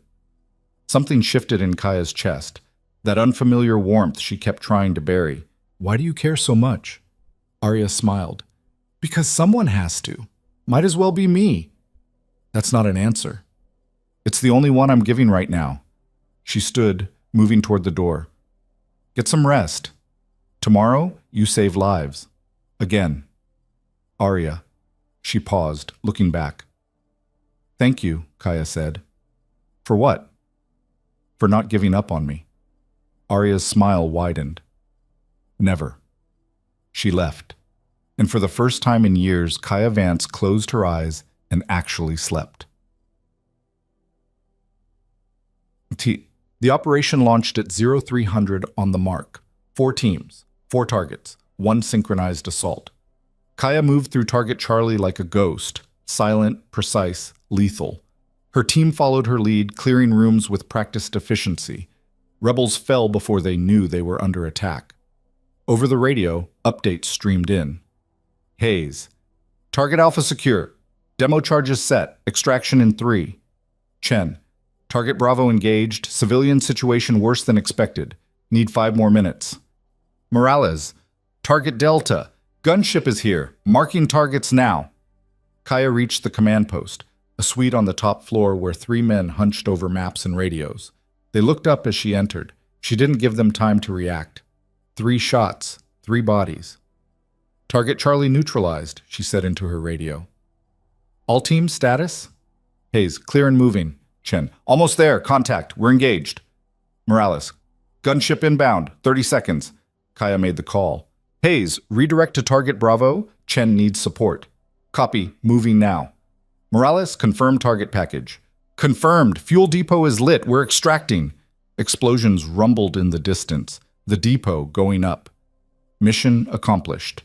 But Chen was still engaged, still fighting. Kaya sprinted for the exit, her team following. Chen, we're coming to you. Hold position. Negative. They're flanking. Gunfire, screaming, then silence. Chen, report. Static. Kaya's blood went cold. She ran faster, covering ground with desperate speed. She reached Target Bravo to find Hayes already there, laying down suppressing fire. Bodies everywhere, civilians cowering in corners, and Chen on the ground, clutching his side, blood pooling. Kaya dropped beside him, assessing. How bad? Bad enough. He coughed blood. But I'm not dead yet. Hayes, secure the perimeter. Medic, now. A medic appeared, working quickly. The wound was serious but survivable. Chen grabbed Kaya's arm. Did we get them all? Kaya looked around. 4 targets, all neutralized. Rebel coordination shattered. Yeah, she said. We got them all. Chen smiled weakly. Then it was worth it. Motat. The after-action report took hours. Casualties. 3 friendly wounded, none dead. Enemy. 97 confirmed killed, dozens captured, leadership eliminated. Success by any metric. But standing in the debriefing room, Kaya felt hollow. Chen was in surgery. Hayes had taken a graze to the shoulder. Morales' team had barely made it out before the depot exploded. They'd won, but the cost kept adding up. The general entered, his expression unreadable. Hell of an operation, Sergeant. Thank you, sir. Command is impressed. The rebel cells are scattered. Their coordination is broken. You bought us time. How much time? Enough to matter. He paused. You're being recommended for commendation. I don't want a medal. I want my people taken care of. They will be. You have my word. He studied her. You know, when we brought you in for that committee, I thought you were a liability, a loose cannon. Now I think you might be exactly what this war needs. What's that? Someone who makes the right call even when it's not authorized. Someone who wins. Kaya shook her head. Winning and surviving aren't the same thing, sir. No, but right now we need both. He left. Kaya stood alone, staring at the tactical display showing cleared targets. 4 red markers turned green. Success. But she couldn't shake the image of Chen bleeding, of Hayes fighting through pain, of Morales running from an explosion with seconds to spare. The door opened. Arya entered, still in civilian clothes, looking exhausted and relieved in equal measure. You're back, she said. I'm back. Chen. Stable, surgery went well. He'll recover. Arya crossed the room, stopping inches away. You kept your promise. I did. Thank you. They stood close, neither moving, the air between them charged with something unspoken. Finally, Arya spoke. What happens now? Now? Kaya exhaled. Now we rebuild. Again. Prepare for the next threat, because there's always a next threat. That sounds exhausting. It is. Then maybe we should find something worth fighting for besides just survival. Kaya looked at her. Like what? Arya smiled. Like a future. A real one. Where kingdoms don't collapse and soldiers don't have to make impossible choices. That's idealistic. Maybe. But I'm learning from someone who taught me that impossible choices are just opportunities to prove everyone wrong. Despite everything, Kaya smiled. I never said that. You didn't have to. You showed me. They stood together as dawn broke outside, painting the compound in shades of gold. And for the first time, Kaya Vance allowed herself to believe that maybe, just maybe, there was more to life than the next mission. Maybe there was a reason to come back. Maybe there was someone worth coming back for. And maybe that was enough. The medical wing smelled like antiseptic and hope. Kaya sat beside Chen's bed, watching the steady rise and fall of his chest, the monitors beeping their reassuring rhythm. He'd been in recovery for 18 hours. The surgeon said he'd walk again, fight again, live. She counted that as a victory worth more than any medal. You know, staring at me won't make me heal faster, Chen said, without opening his eyes. Kaya almost smiled. How long have you been awake? Long enough to wonder why you're sitting here instead of sleeping. Couldn't sleep. Liar. You're avoiding something. He opened his eyes, turning his head to look at her. Or someone. Kaya didn't respond. Chen shifted carefully, wincing. You saved my life. Again. At some point, you're going to have to accept that maybe you're not the monster you think you are. I'm not. Yeah, you are. I've seen it in your eyes. Every time someone gets hurt. Every time we lose someone. You add it to some invisible ledger like you're keeping score. He paused. But here's the thing. You're counting the wrong numbers. You count the people who die. I count the people who live because of you. That's not the same thing. It's exactly the same thing, just a different perspective. Before Kaya could argue, Hayes appeared in the doorway, arm in a sling, looking tired but alive. They're calling for you. Main conference room, something big. Kaya stood. What kind of big? The kind where generals and politicians pretend they know what they're doing. He grimaced. Also, the princess is there, looking official. Kaya's chest tightened. I'll be there. She left Chen with a nod, followed Hayes through the compound. The hallways were busier now, engineers repairing damage, soldiers rotating shifts, the machinery of survival grinding forward. The conference room was packed. Officers, advisors, civilian authorities. And at the head of the table, wearing formal attire that made her look like someone born to rule, Princess Arya Solon. She met Kaya's eyes across the room. Something unspoken passed between them. The general from the committee stood. Sergeant Vance, thank you for joining us. Please, sit. Kaya sat, hyper-aware of every eye on her. The general continued. In light of recent operations and the neutralization of rebel leadership, the Sullivan Council has made several decisions regarding the kingdom's future. Princess Arya? Arya stood, her voice clear and commanding. The rebel threat has been significantly reduced but not eliminated. Scattered cells remain. Sympathizers hide in every city. We've won battles, but the war continues, she paused. Which is why I'm implementing immediate reforms. Military restructuring. New security protocols, and the creation of a specialized unit tasked with counterinsurgency and high-value protection. The room murmured. Officers exchanged glances. Arya's gaze settled on Kaya.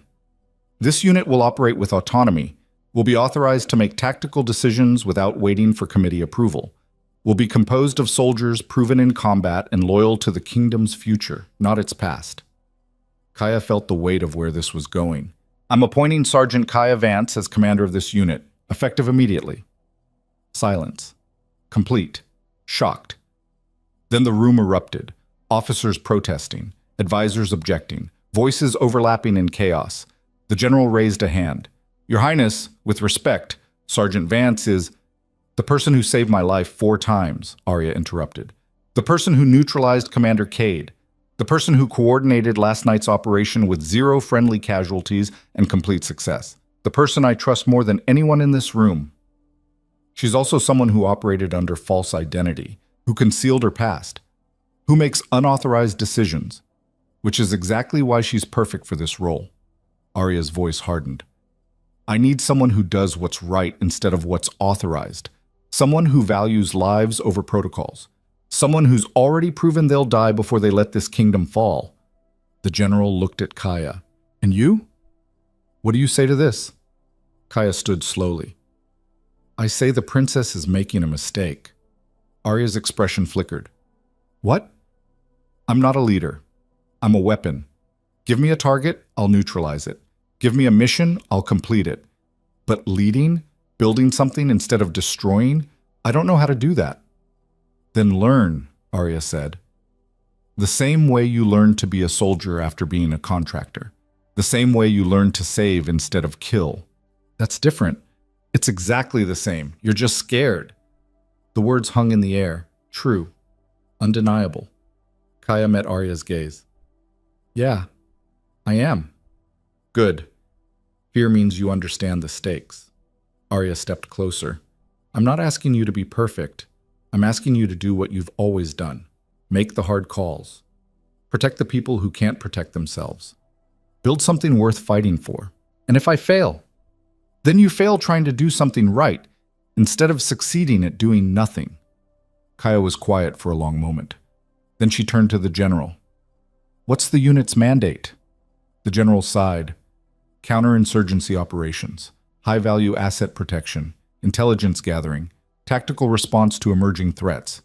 You'd report directly to Princess Arya and the Defense Council. Full operational autonomy within defined parameters.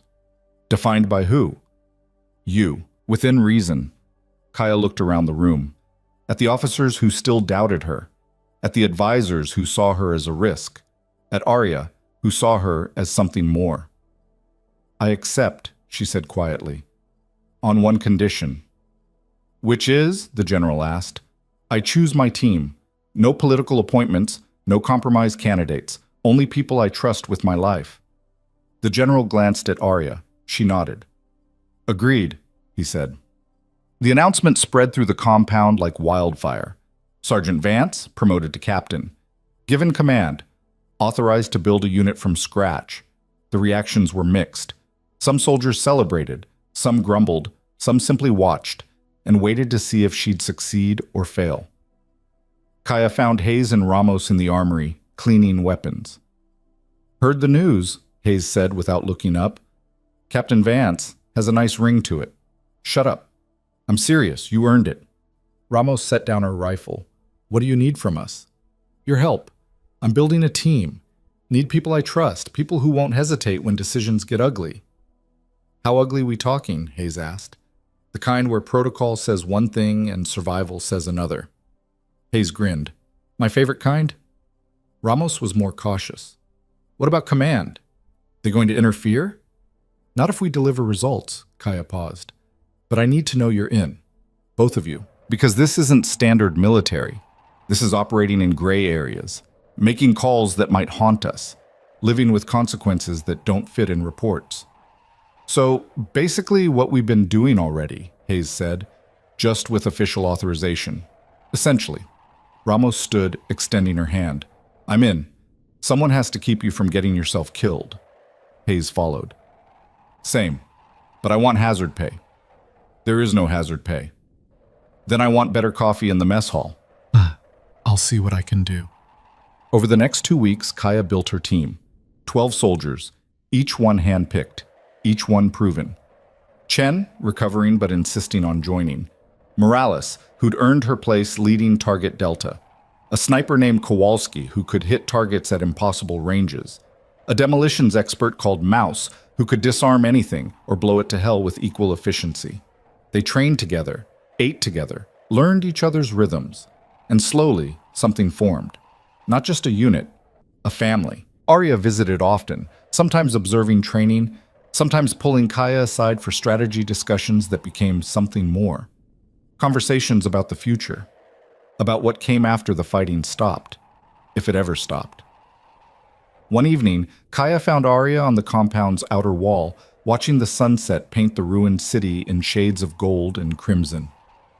"Beautiful, isn't it?" Arya said without turning. "Even when everything's broken." Kaya joined her. "Beauty doesn't rebuild infrastructure, doesn't feed refugees, doesn't stop the next attack." "No, but it reminds us why we're fighting, why survival isn't enough." Arya looked at her. "You've changed since we met." "Have I?" "You smile more, talk more, actually let people help you instead of carrying everything alone." "That's your fault. I'll take credit." Arya paused. "Can I ask you something personal?" "You're going to anyway. Do you regret it? Killing your partner, erasing who you were, starting over?" Kaya considered the question. "I regret that it was necessary. But no, I don't regret the choice. He was killing innocents. I stopped him. End of story. But it cost you everything, your identity, your past, my soul?" Kaya smiled without humor. "Maybe, but souls are overrated when children are dying."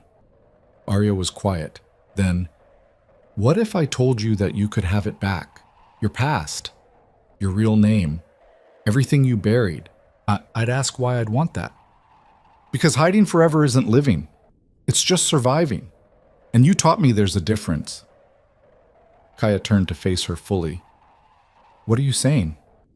"I'm saying I can grant you a pardon, officially. Erase your false identity, restore your real one, give you back everything you sacrificed." "In exchange for what?" "Nothing, just the truth. Who you were, who you are. No more hiding." Kaya's chest tightened. "You don't know what you're offering."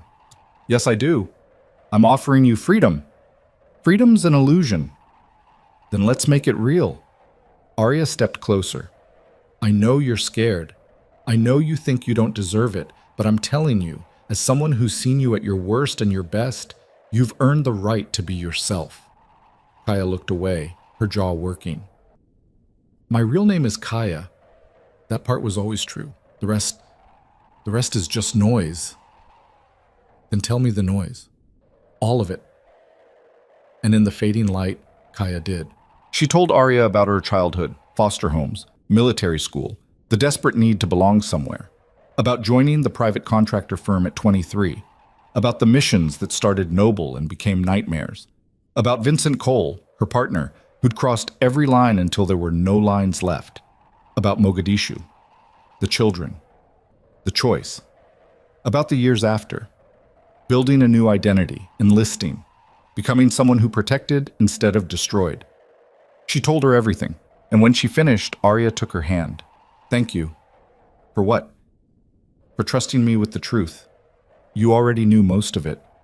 But hearing you say it matters." Arya squeezed her hand. "You're not a monster, Kaya.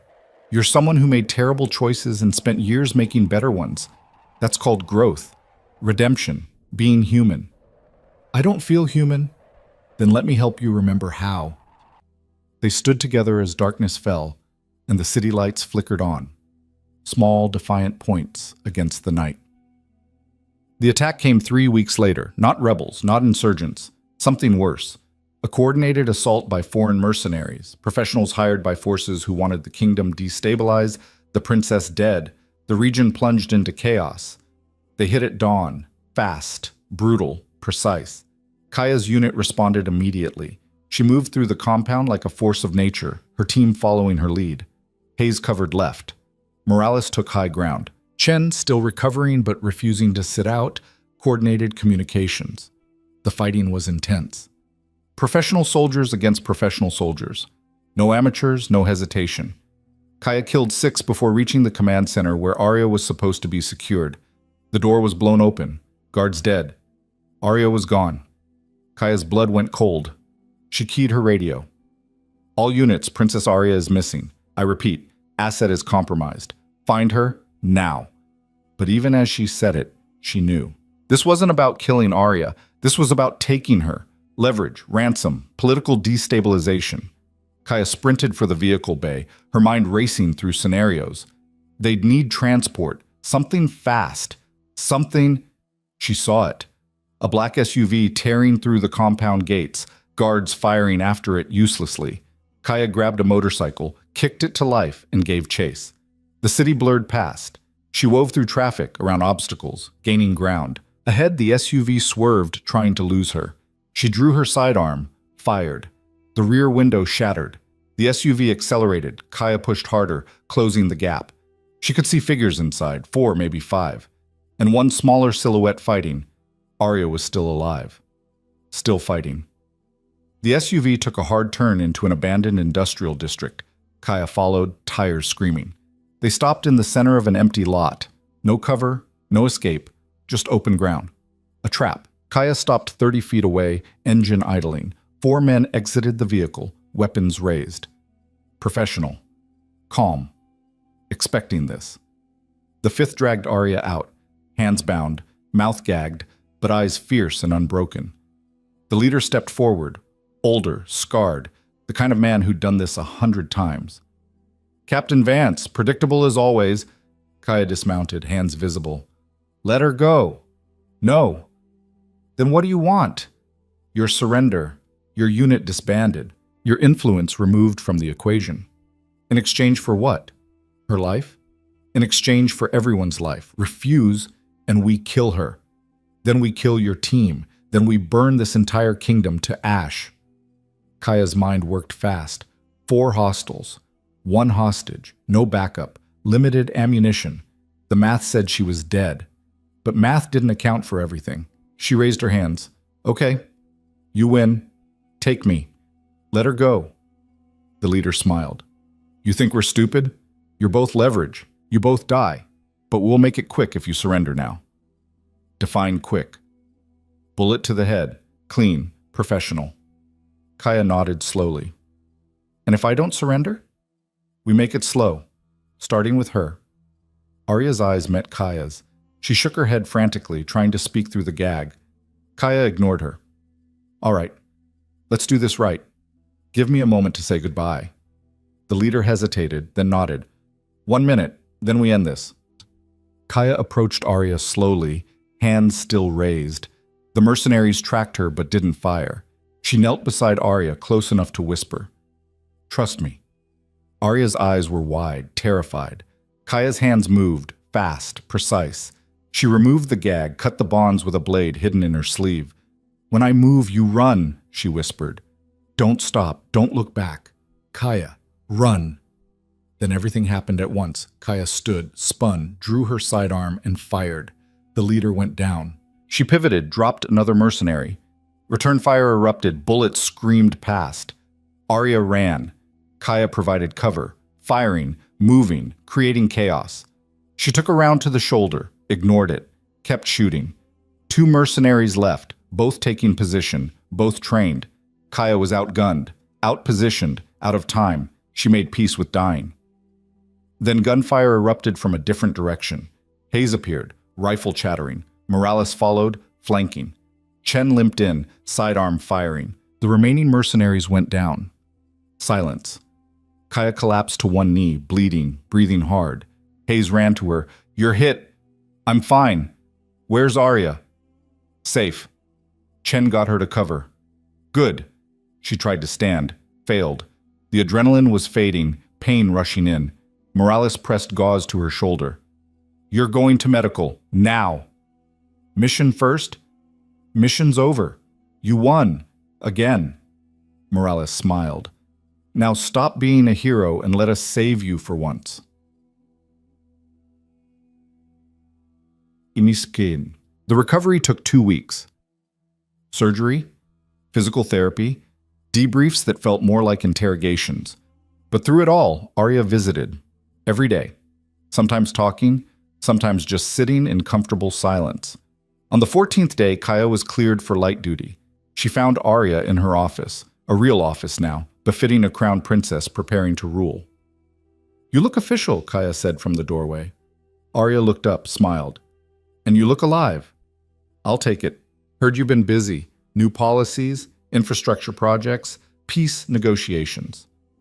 Someone has to rebuild what war destroyed. Arya set down her pen. How's the shoulder? Functional, won't be doing pull-ups for a while, but I can shoot. That's very on brand for you. Kaya stepped inside, closing the door. I need to tell you something. Arya's expression grew serious. What? I'm leaving. The words hung between them like smoke. Arya stood slowly. What do you mean leaving? The unit, the protection detail, all of it. Kaya met her gaze. You don't need me anymore. You've got a competent team, stable leadership, peace negotiations underway. I'd just be redundant. That's not true. It is. You've grown into your role, become the leader this kingdom needs. You don't need a broken soldier playing bodyguard. Arya crossed the room, stopping inches away. Is this about what I said? About giving you back your identity? It's about recognizing when my part in the story is over. Your part isn't over. It's just beginning. Kaya shook her head. I'm not built for peacetime, Arya. I'm built for war, for violence, for making impossible choices. And right now you need builders, not destroyers. I need you. The rawness in Arya's voice made Kaya's chest ache. You think you do, Kaya said quietly. But what you need is someone who can stand beside you, build a future, be a partner in peace, not just war. And that's not me. Then become that person. I don't know how.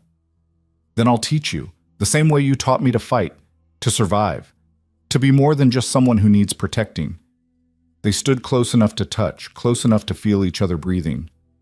I'm scared, Kaya admitted. Of what? Of failing you, of becoming dead weight, of you realizing I'm not worth the trouble.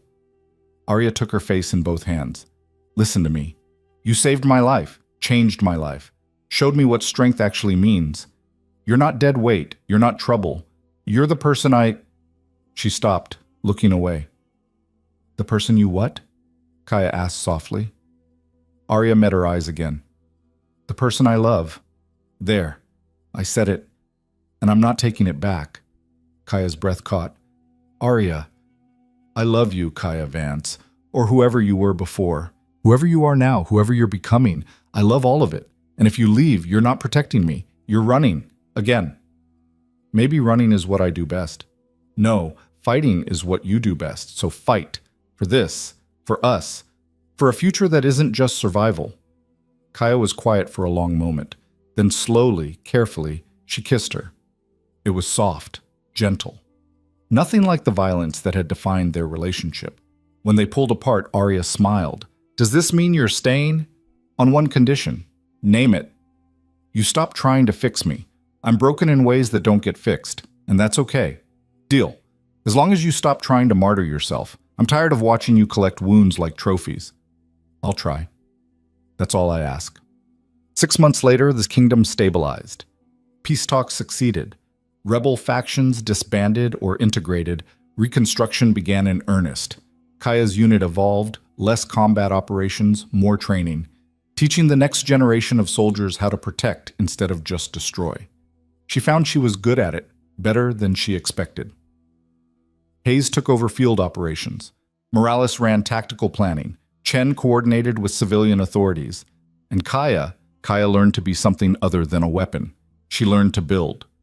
One evening, she stood on the same wall where she'd once watched the city burn. Now it was lit with streetlights and hope. Reconstruction crews working into the night, people returning to homes they'd fled. Arya joined her, slipping an arm around her waist. Thinking deep thoughts? Wondering if this is real. The peace? Or us? Both. It's real. Fragile, maybe. Imperfect, definitely. But real. Kaya leaned into her. I keep waiting for it to fall apart. Then stop waiting and start living. They stood together, watching the city heal. Behind them, Hayes and Chen were arguing about something meaningless. Morales was teaching new recruits proper form. The machinery of peace grinding forward. Kaya had spent years believing she was only good for war, only valuable when destroying. But looking at the city, at the people rebuilding, the children playing, the future taking shape, she realized something. Maybe the strongest warriors weren't the ones who fought. Maybe they were the ones who knew when to stop fighting. who chose to protect instead of destroy, who believed in futures worth building instead of just threats worth eliminating. She'd been a contractor, a killer, a soldier, a survivor. Now she was something else, something better. She was someone who'd learned that survival wasn't enough, that redemption was possible, that even broken people could build beautiful things. Arya squeezed her hand. "What are you thinking about?" Kaya smiled, genuine, warm, unguarded. "The future?" "Scared?" "Terrified." "Good. Fear means you care." "When did you get so wise?" "Had a good teacher." They watched the sun set over a kingdom that had been dying and now lived, over a city that had been ashes and now burned with hope. And Kaya Vance, former contractor, current soldier, forever protector, finally allowed herself to believe in something beyond the next breath. She believed in tomorrow. The strongest warriors aren't always the ones who fight the longest. Sometimes they're the ones brave enough to stop fighting and start building a future worth protecting.